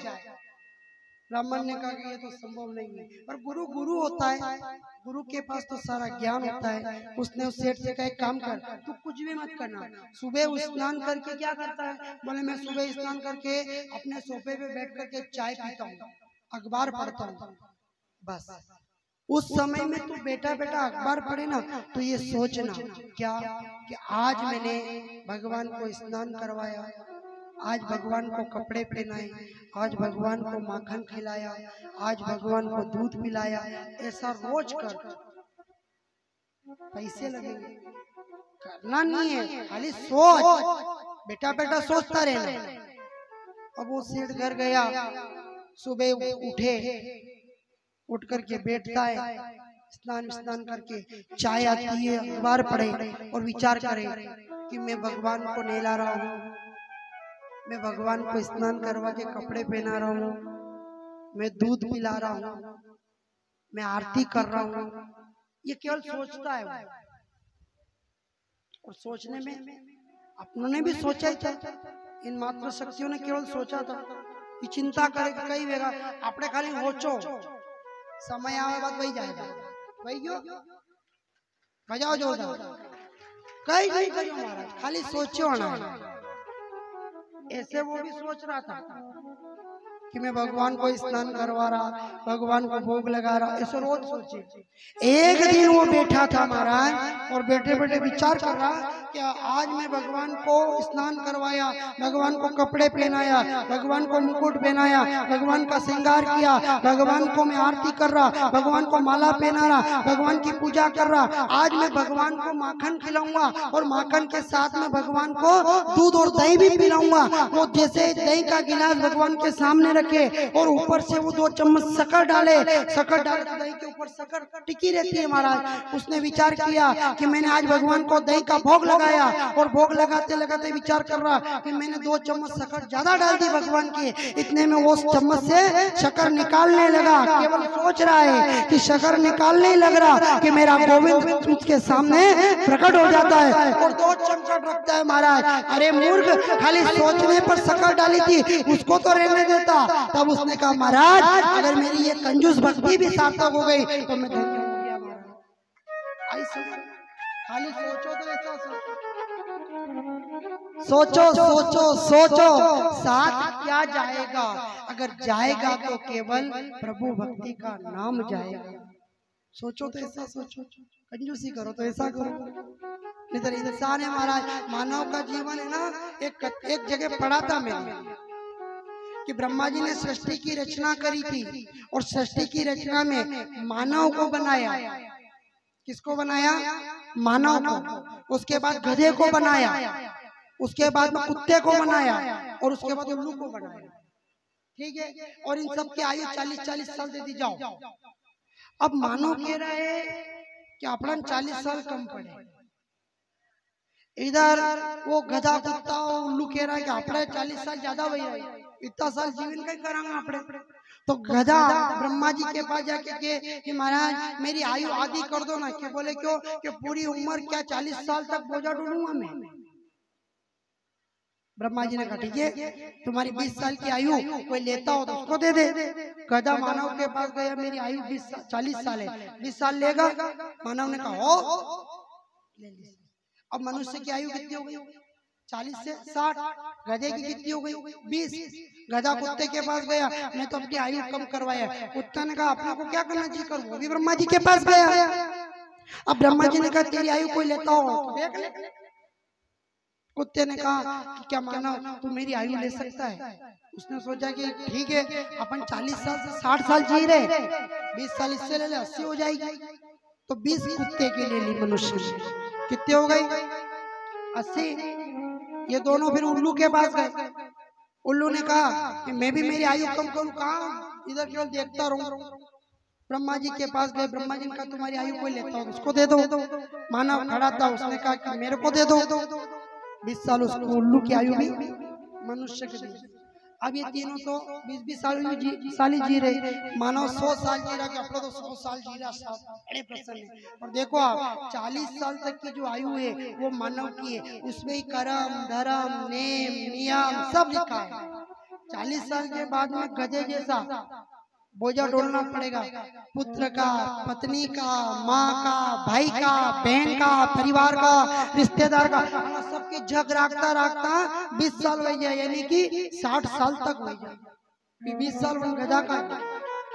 फिर क्या जस नहीं मिले महाराज, क्या जस नहीं मिले तो 20 साल वो कुत्ते वाली बात आ जाती है कि फिर वो मानव के तक मैं इतना करूं, कोई मारो नहीं इज्जत करे, कोई मेरा सम्मान नहीं करता है। फिर वो इधर ताने, इधर मारे, इधर भौंके, इधर चिल्लाए। वो भौंकने वाला 60 से 80 साल के बीच की आयु है। समझ में आ रहे हो? जो बूढ़े हो रहे हैं ना, क्यों नहीं आखिरी उम्र वही काम करता करता न लाड़ी आई न जैसा नहीं दी दो है। वो क्या नहीं, औलाद के लिए पुरानी कहावत थी कि मूछ मरोड़िया लाड़ी का ने नाना था तो माइडी का ना, आज नाना था तो अपना था, मूछ मरे लाड़ी रांडे भैया। कुत्ता वाली भाषा है कि वो कुत्ते की जो आयु आई ना, फिर 80 साल से 100 साल वाली आई तो किसी ने समझाया महाराज अब ये कुत्ते तेरे भोगना बंद कर दो, अपनी कोई इज्जत नहीं सम्मान नहीं, चुपचाप बैठा रहो, क्या करो। तो वो 100 साल तक केवल टक टक देखते रहता है, अपने कहीं नहीं करो, हमारी मर्जी पड़े जो करो। आ रही समझ में बात? ओरिजिनल आयु कौन सी मानव की? ये बाकी के जो है नहीं कोई कहीं भी दे कि होवर जियो नी जीनो मन नहीं करना सब मन को, इसलिए अपने मन को बेकार में मत डालो। गाया है एक बार और दोहरा देते हैं, सुमिरन क्यों नहीं करे क्यों रे मन, सुमिरन क्यों नहीं करे, सुमिरन क्यों नहीं करे रे मन, सुमिरन क्यों नहीं करे, सुमिरन क्यों नहीं करे अरे मन, सुमिरन क्यों नहीं करे, सुमिरन क्यों नहीं करे अरे मन, सुमिरन क्यों नहीं करे। हाथ दिया है दान करने को, हाथ दिया है दान करने को, हाथ दिया है दान करने को, हाथ दिया है दान करने को, अरे दान क्यों नहीं करे क्यों रे मन, सुमिरन क्यों नहीं करे, सुमिरन क्यों नहीं करे अरे मन, सुमिरन क्यों नहीं करे। बोलो सियावर रामचंद्र भगवान जय हो। इसलिए 40 तक में ही जो करना कर लेना, बाकी तो कुत्ते गधे की नहीं अपने, उनकी आयु मुफ्त में ले रखी है, ठीक है ना। आज सुदामा गरीब है ये दुनिया वालों की नजर में, और ध्यान रखना कहा ही किसी ने कि टूट जाते हैं वो रिश्ते जो गरीबी में खास होते हैं, और दुश्मन भी दोस्त भी दुश्मन भी दोस्त बन जाते हैं जब पैसा आपके माल के आगे सब पीछे। पैसा है, नाम है, प्रतिष्ठित है तो सब आपके पीछे, कहीं भी नहीं रहते, नाम नहीं रहे, पद नहीं रहे, प्रतिष्ठा नहीं रहे, कोई नहीं पूछे महाराज, पूछते हैं क्या? नाम के आगे सब चल रहा है। पर ध्यान रखना कोई चिंता वाली बात नहीं, ये जमाने का नाम अपने काम आए या नहीं आए, अपने तो राम का नाम ही काम आ जाएगा तो मान और सम्मान दोनों बढ़ा देगा महाराज। कोई भी आप देखो पुलिस वाले बनोगे, आप रिटायर्ड हो जाओगे तो भूतपूर्व लग जाएगा, क्या लगेगा? भूतपूर्व, ठीक है। अधिकारी हो गए तो रिटायर्ड हो गए भूतपूर्व। अब भगत है न, वो मर भी गया तो कभी लगा है कि भूतपूर्व सुदामा, भूतपूर्व सुदार, भूतपूर्व मीरा, कभी कहा है? तो सदा सदा के लिए रहे महाराज, तो अपने को इनकी ड्यूटी निभाना है, ठीक है। सुदामा जी को गरीबी थी, दुनिया के लोग ताने मार रहे थे, इतने में पत्नी सुशीला ने आदेश दिया कि द्वारकाधीश के पास जब मिल आओ। पत्नी जानती है कि कांच के सामने जाओगे तो चेहरा सही कर देंगे, और यदि भगवान के सामने जाओगे तो मन और आत्मा पवित्र कर देगा महाराज, वो जानती है। भेजा 3 मुट्ठी चावल लेकर के सुशीला ने सुदामा को भेजा कि जाओ जाकर के द्वारकाधीश से कहना मत कि मैं तुझसे कुछ मांगने आया हूँ, केवल मिलकर के आ जाना। सुदामा 3 मुट्ठी चावल को अपने बगल में अपनी कांख में दबा करके द्वारकाधीश से मिलने जाए। द्वारकाधीश ने खुशी का ठिकाना नहीं रहा महाराज, प्रसन्नता हो गई। इधर जैसे ही योग माया के प्रबल से सुदामा द्वारका में प्रवेश करता है, द्वारपाल रोक देते हैं, सबको पता है कथा। कभी कभी हमारे साहब जी बैठते हैं, अधिकारी से मिलो ना तो पहचान हो तो मिल जाए, नहीं पहचान में नहीं तो वो चपरासी भी अंदर नहीं जाते महाराज। क्यों? क्योंकि अच्छी पहचान हो, अच्छे सूट बूट हो तो जान देगा, नहीं यदि फटे हो तो जान देगा। अब वो नहीं जानते, उसका स्वभाव है। वहाँ द्वारकाधीश के द्वारपाल नहीं जानते, वो कह रहा है कि ये मेरा मित्र है, मेरा सखा है, मेरा मित्र है, मेरा सखा है, मुझे जाने दो। अब द्वारपाल उस पर भरोसा नहीं कर रहा महाराज, अंततः में द्वारपाल ने उसको रोक दिया। ये सब पैसे का खेल, अमीरी गरीबी का खेल। आखिरी में द्वारपाल का सैनिक आया और उसने भगवान से जाकर के संदेश दिया। भगवान ने अपना सिंहासन छोड़कर, रानियों की सेवा छोड़ करके दौड़ते हुए भरी द्वारिका के हजारों लोगों के सामने सुदामा को गले से लगाया, रथ पर बिठा करके भव्य स्वागत किया एक ब्राह्मण का। किसने? द्वारकाधीश ने। इनसे बड़ा कोई मित्र नहीं हो सकता और इससे बड़ा कोई सखा नहीं हो सकता। ये भगवान का अपना प्रेम है। आगे भगवान जब द्वारिका में लाए, सिंहासन पर बिठाए, चरणों को देखा, कांटों पे चलकर आया है मेरा बचपन का यार। बताओ, कर सकता है ऐसा कोई? कोई ऐसा सगा कर सकता है? वो अगर सूट बूट पहनकर खड़ा हो जाए ना तो वो आपके पास में खड़ा नहीं रहेगा, कहेगा कि नहीं इसके पास नहीं रहो, अपनी इज्जत कम पड़ जाएगी हमारा। बताओ क्या काम कैसे मित्र? अरे कहा है किसी ने तो कि फूलों से कांटे अच्छे हैं जो दामन को थाम लेते, और ऐसे दोस्तों से तो दुश्मन अच्छे हैं जो जल करके नाम लेते, जल करके नाम लेते। ऐसे मित्रों को जो वक्त पड़े तो वार करेगा। आज मेरे द्वारकाधीश ने सुदामा के कांटे को निकाला, आंखों से चरणों में जब अश्रु की धारा बही तो सुदामा के चरणों को धोया।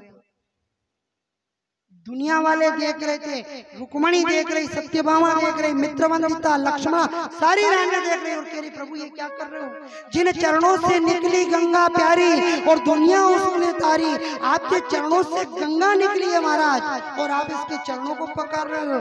भगवान कहते हैं हे देवी, मेरे चरणों की शोभा तो सुदामा जैसे भक्तों के आचरण से होती है महाराज, और किससे होगी?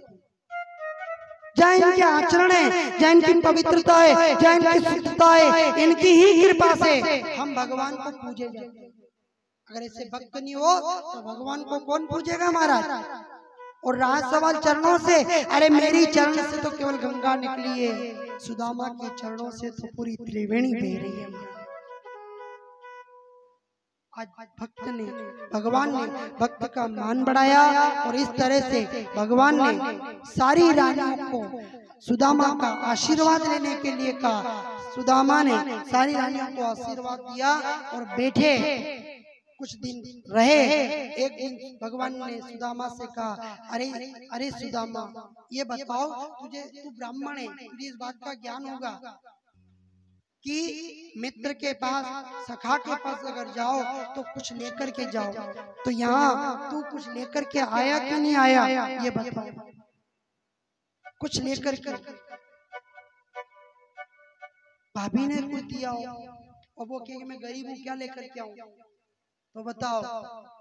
सुदामा के नाक कटे कि इतना बड़ा द्वारकाधीश है और मैं कह दूं कि मैं गरीब हूँ तो इसकी इज्जत खराब हो जाएगी। क्या आपको शर्म नहीं आई? एक गरीब ब्राह्मण के मित्रता करी, मना कर दिया, कुछ भी नहीं दिया। द्वारकाधीश ने कहा अच्छा ये बता कि तू मुझे याद करता रहता है, वो रोटली जो है ना चावल की, वो सुदामा नहीं याद आ रहा। अब भगवान कह रहे हैं कि क्या तू मुझे याद करता है कि नहीं करता? क्या तुम मुझे याद करते हो कि नहीं करते हो? तो भगवान सुदामा कहता हाँ द्वारकाधीश, मैं तुम्हें रोज याद करता हूँ। कैसे करते होंगे? बोले कि ना पुष्प चढ़ा सकता हूँ, ना मैं फल चढ़ा सकता हूँ, ना मैं नैवेद्य लगा सकता हूँ, ना भोग लगा सकता हूँ, फिर इनकी जरूरत थोड़ी। बोले हाँ मैं तो केवल तेरी जय जयकार करता रहता हूँ बस। कैसे करते हो? बोलो द्वारकाधीश की जय। वो हाथ उठा इधर, तो भगवान के पास इतनी सी जय जयकार करते हो और कुछ नहीं? कि नहीं, मैं तो नाच नाच के तेरी जय जयकार करता हूँ। कैसे? बोलो द्वारकाधीश की जय। पोटली, और जैसे पोटली गिरी मारा, सुदामा ने कहा ये भगवान ने कहा ये क्या है? बोले अरे नहीं बताओ। छीना चपटी हुई पोटली को और जैसे ही पोटली में देखा कि सुदामा की दीनता, चावल वो भी आधे कचरे वाले टुकड़े तंदुल बन करके है। भगवान की आंखों से आंसू आ गए। अरे सुदामा, मेरे लिए तू इतना अनमोल रत्न लेकर आया और तूने इतने दिन से छुपा के रखा। पगले, कितना प्यारा तुमने मुझे ये अनमोल रत्न दिया है। भगवान ने जैसे आंखों से अश्रु की धारा बहने लगी। 16,108 पटरानी आज द्वारिका के अंदर सुदामा के चरणों को उनके दर्शन करके धन्य हो गई कि जिसके लिए द्वारकाधीश की आंखों में आंसू आ गए। महाराज, ये ब्राह्मण कितना तेजमय होगा। आकाश मार्ग में सारे देवी देवता खड़े खड़े देख रहे थे और मेरे गोविंद ने उन तंदुलों को देखा। देखते ही देखते सुदामा के सामने देखा और मेरे गोविंद ने उन तंदुल को एक मुट्ठी तंदुल अपने मुख में दबाया और कहा, अरे सुदामा, क्या बात करता है? ऐसे अनमोल रत्न से तो मैं तीनों लोगों की सत्ता को हार देता हूँ। और मेरे गोविंद ने प्रेम के भूखे, प्रेम के तंदुल प्रेम से वो खाने लगे हैं और तंदुल के एक एक दाने में सुदामा के दिन को वो चबाने लगे हैं। पहली मुट्ठी में प्रभु ने स्वर्ग सुदामा के नाम किया, दूसरी मुट्ठी में पृथ्वी लोक का वैभव विप्र को सौंप दिया और तीसरी मुट्ठी में देने लगे बैकुंठ को लक्ष्मी ने दिया। देखो ये क्या कर रहे हो? दो लोग की सत्ता तो दे दी इस ब्राह्मण को, तीसरी दे दोगे तो अपन कहाँ जाएंगे? भगवान ने कहा, मित्र, आपने कहा था ना कि मित्र बराबर वाले के साथ होती है। देखो आज मित्र बराबर वाले के साथ होगी। जो सुदामा ने भाव के तंदुल मुझे चढ़ाए थे, आज मैं भी भाव से पूरी सत्ता सुदामा को अर्पण करता हूँ। महाराज, सुदामा को अर्पण करता हूँ। ये मित्र होते हैं। और पूरे रातों रात उसको सुदामा नगरी को राजभवन में परिवर्तित कर दिया। कुछ दिन सुदामा वहां रहे, आनंद मालूम नहीं हो कि वहां कहीं गई। और कुछ दिन सुदामा वहां रहे, उसके बाद भगवान ने सुदामा को अंगोछा पहना रखा। सुदामा के जाऊं, भगवान के थोड़ा दिन और रुक, मन नहीं भराए। फिर क्या जाऊं, थोड़े दिन और रुक, मन नहीं भराए महाराज। हाँ, पर मन कसो रहना चाहिए। द्वारकाधीश और सुदामा जैसा तो मन नहीं भराए। एक दिन समय है, अरे कन्हैया, अब छोरे छोरी भी बहुत दिन हो गए, अब मुझे जाना चाहिए। भगवान ने कहा जाओ। अब मन में विचार कर रहा, ब्राह्मण है, मांगने की वो तो आदत जाएगी थोड़ी। पहले मुंह से नहीं मांगे तो मन में कहेगा ओके दही दे तो थोड़ो तो हो, वो भी नहीं मांगे। मेरा द्वारकाधीश भी नहीं के। बस अब सुदामा, तेरे कन्हैया जा रहा हूँ, जाओ पधारो। तो मेहमान को हम छोड़ने जाते ना, ऐसे मेरा द्वारकाधीश द्वार पर छोड़ने के लिए आया। तो रानियों के साथ में सुदामा को छोड़ा। मन में विचार कर रहा है सुदामा, कन्हैया को शायद लोगों के सामने देने में शर्म आ रही होगी, तो इसलिए एक बार और याद दिला दो। तो थोड़े आगे जाता है और कहता है, कन्हैया मैं जा रहा हूँ, पधारो।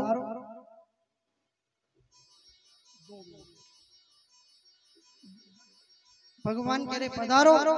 सुदामा थोड़े और आगे जाए, फिर कहता है, अरे कन्हैया मैं जा रहा हूँ, जाओ।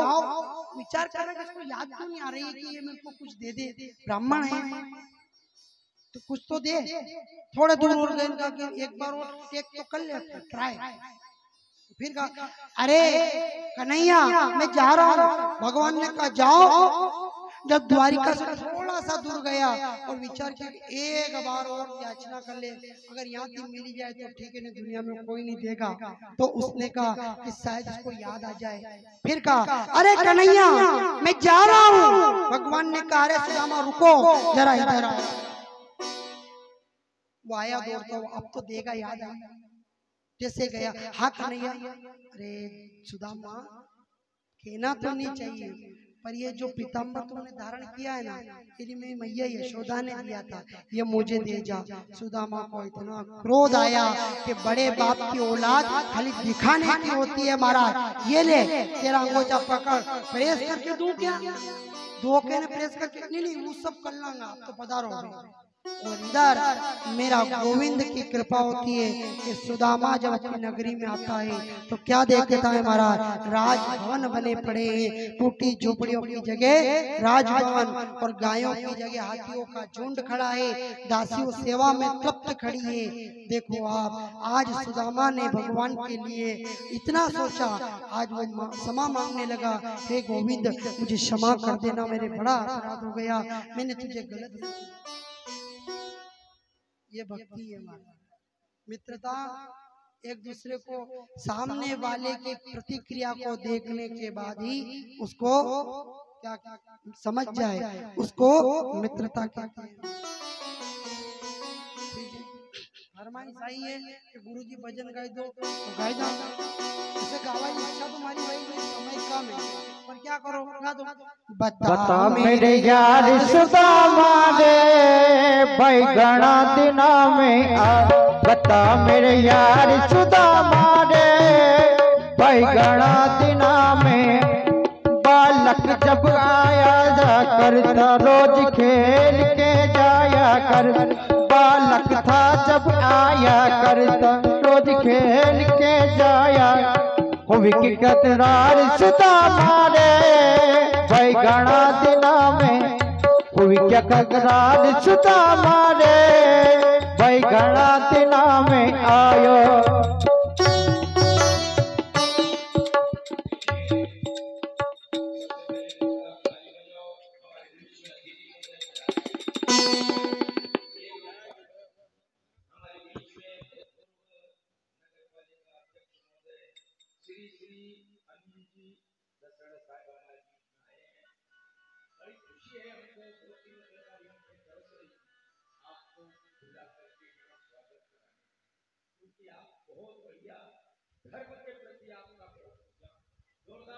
जय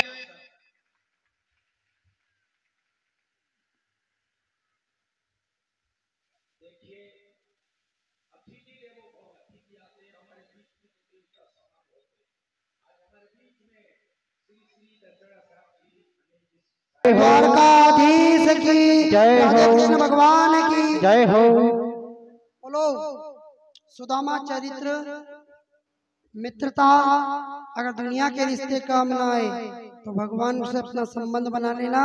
इसी तरह सुखदेव जी राजा को कथा सुनाते हैं। राजन, इस प्रकार भगवान ने इन्हें को लीला करी, महाभारत का युद्ध करवा के धर्म की स्थापना कर दी और युधिष्ठिर जी महाराज को हस्तिनापुर का राजा बनाया।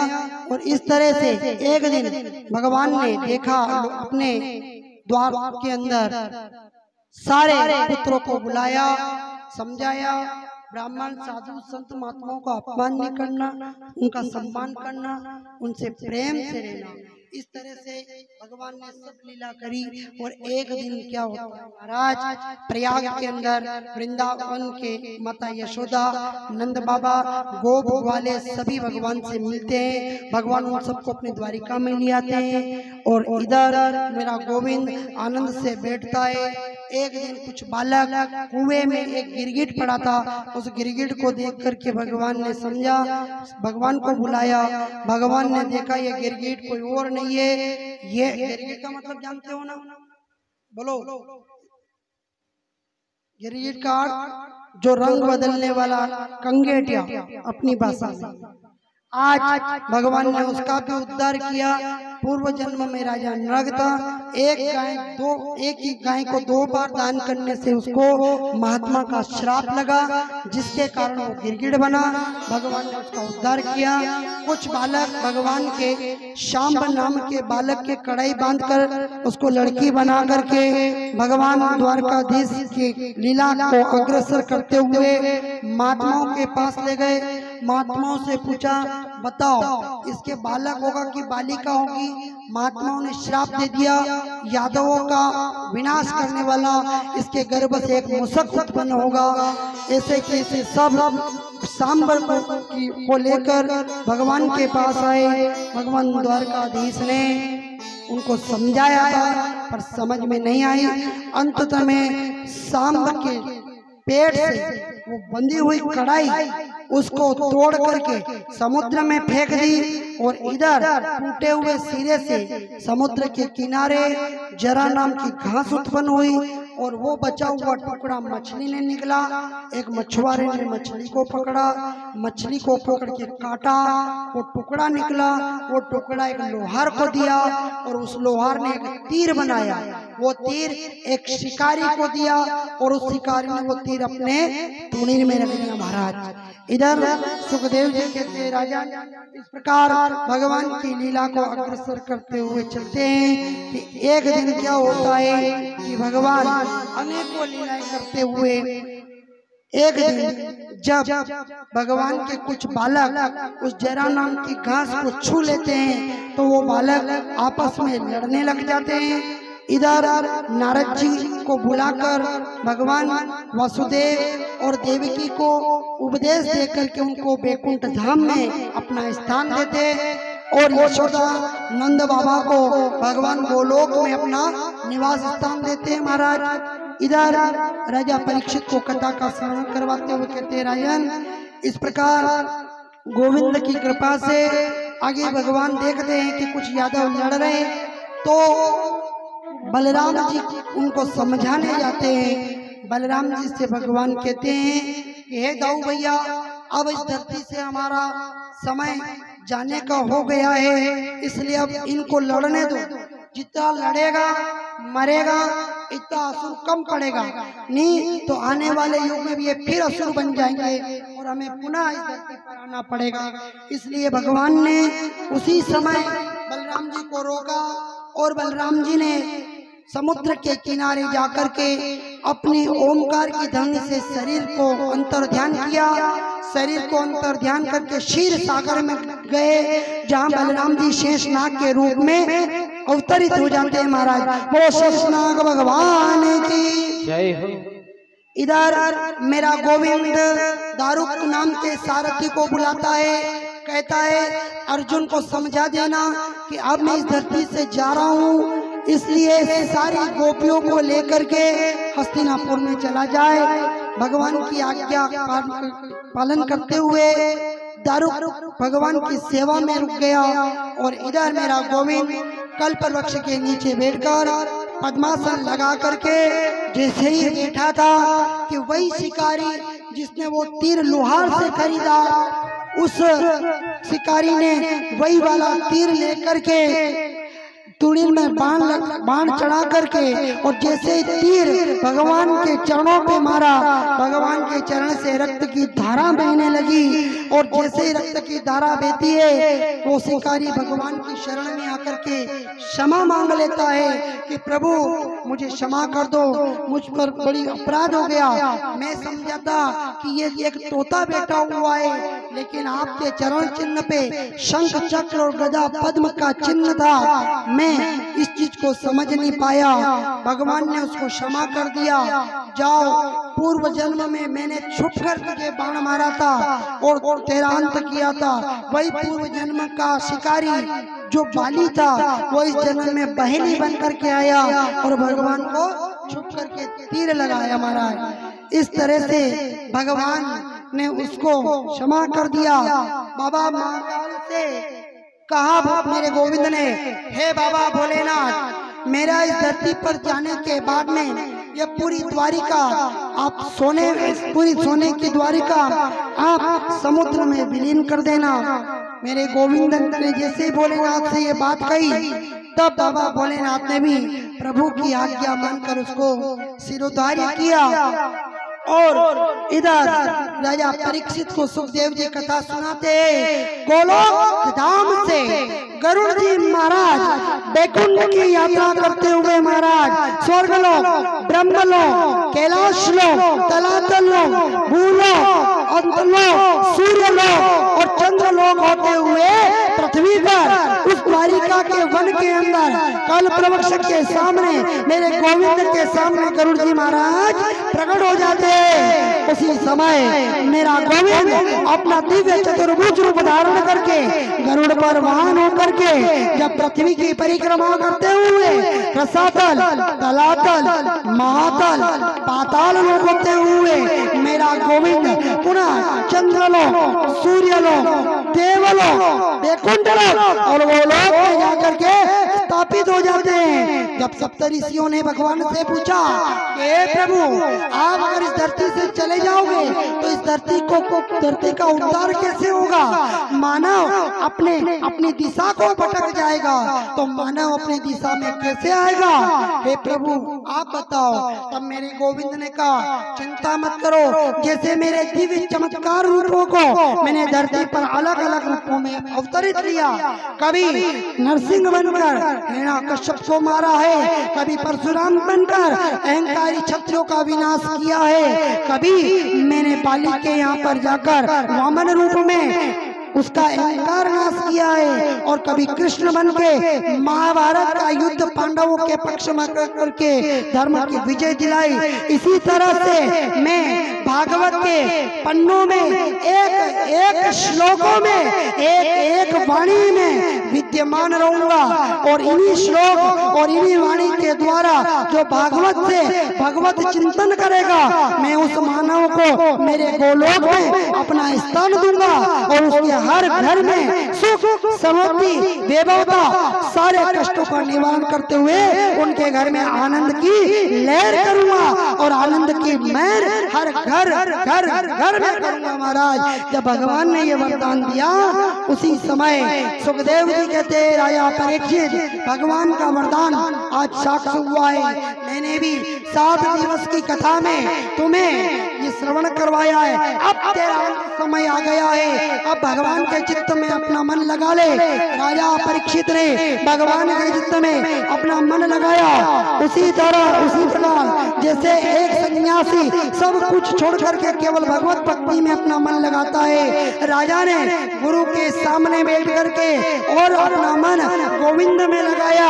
राजा उसी समय अपने शरीर के नाभि कुंड की यात्रा करते हुए इधर बुद्धि से होते हुए मस्तिष्क से निकलकर प्राणों को छोड़ता राजा की आत्मा मेरे गोविंद परमात्मा के शरीर के अंदर लीन हो जाती है। और इधर स्वर्ग से तक्षक नाम का नाग जब राजा को डसने के लिए आता है, 10 दिशाएं उस नाग के आने से विचलित हो जाती है। महात्मा घबराने लग जाते हैं, ऋषि मुनि घबराने लग जाते हैं। नाग की भयंकर ध्वनि सुन करके जब वो नाग वन के अंदर गंगा किनारे वटवृक्ष के सामने राजा परीक्षित के सामने आते हैं, तब सुखदेव जी कहते राजन, हे नाग, हे तक्षक, तू अब राजा परीक्षित के शरीर को डस सकता है क्योंकि ये शरीर खत्म हो गया।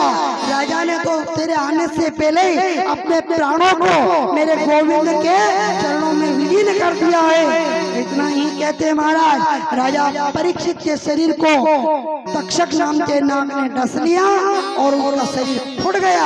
गुरुदेव को जन्मेजय जी ने तिलक निकाल कर उचित दक्षिणा दे करके सुखदेव जी मुनि ने अपने आसन को छोड़ा और वहां से तप के लिए जंगल में चले गए। बोलो सुखदेव मुनि महाराज की जय, सदगुरुदेव भगवान की जय, सांवरिया सेठ की जय, चार भुजानाथ की जय, भक्तवत्सल भगवान की जय, करुणावतार भगवान की जय, अम्बे जगदम्बे मात की जय, बालाजी महाराज की जय, सियावर रामचंद्र भगवान की जय, अपने अपने गुरु मात पिता की जय, बस्ती नगर की जय, धर्म की अधर्म का, प्राणियों में विश्व का, गो माता की जय, जय श्री राधे। भगवान इससे ज्यादा अब बोलने की सामर्थ्यता में खत्म हो गई। अब ताकत नहीं कि बोले ये हरि की कथा है। इस कथा में हमने आपके नगर में गुरु की दी हुई ज्ञान से, टूटी हुई वाणी से आपके चरणों में रखा है। अगर इसमें कोई अपराध हो गया हो या आपके दिल पर कोई दुखाने वाली बात करती हो तो ये व्यासपीठ आप सभी मात्र शक्तियों से क्षमा मांगता है महाराज। भागवत मैया से भी हम क्षमा प्रार्थी है, कोई अवज्ञा हुई है तो हमारे सारे अपराध को क्षमा करे ठाकुर जी। और समस्त देवी देवताओं के चरणों में भी प्रणाम। आप सबका कल्याण करें और जैसे जैसे तन से, मन से, धन से, समय से आपकी सेवा में खड़े रहे। इसमें कोई अपराध हो गया हो तो क्षमा करे। और हे प्रभु, आप हमारे सारे अवगुणों को क्षमा करके हमें आपकी कृपा का दास बनाएं। गंगा, तुलसी, गीता, गौ माता सबको प्रणाम करते हैं। यहाँ समस्त मातृ शक्तियों को और पिता तुल्य बुजुर्ग भाइयों और पिताओं को हाथ जोड़कर व्यासपीठ क्षमा प्रार्थी है। इस नगर के समस्त देवी देवताओं को हम प्रणाम करते हैं। और देखो, भगवान की ऐसी असीम कृपा हम सब पर बनी रहे और उनकी कृपा से ऐसे महानुष्ठानों को हम सदा के लिए चलाते रहें। जितना क्या कहें, किसी कवि ने तो कहा है कि सब धरती का कागज करूं, लेखनी करूं मन राय, सात समंदर की स्याही करूं, पर हरि गुण लिखा ना जाए। इससे भगवान से इतना ही कहेंगे कि हे प्रभु, आप हमारे सारे पितरों को, हमारे सारे कुल देवताओं पर अपनी कृपा बनाए और इस नगर की समस्त जितनी भी आत्माएं हैं उन सब आत्माओं पर आप अपने भगवत भक्ति कृपा प्रदान करें और उन सब को तृप्त करें। उनके आशीर्वाद हम सब पर बने और हमारा सबका कल्याण हो महाराज। ऐसा भाव हम परमात्मा से करते हैं। और भूल से भी कोई अपराध अगर हो गया हो तो हे भागवत मैया, हे गोविंद, आप उसी प्रकार क्षमा कर देना जैसे एक बालक कीचड़ में लथपथ होकर के आता है और अपनी माँ के पास आकर के बैठ जाता है और वो माँ उस बालक को पुनः साफ स्वच्छ पानी से स्नान करे और अच्छे कपड़े पहनाकर निर्मल बना देती है। ऐसे ही मेरे अपराध और मेरे अवगुण अगर हो गए हो तो हे मैया, हे गोविंद, आपकी कृपा हम पे बन जाए ताकि हम भी उस लथपथ बालक की तरह आपके पास आए और आपकी अनमोल वाणी से और आपके इस भगवत भक्ति से हम पवित्र और पुनः शुद्ध बन जाएं महाराज। ऐसी कृपा भगवान से करना है। ठीक है, व्यासपीठ को प्रणाम, सुखदेव जी मुनि को प्रणाम करते हैं, माँ जगदम्बा के चरणों में हम प्रणाम करते हैं। और आइए हम सभी भगवान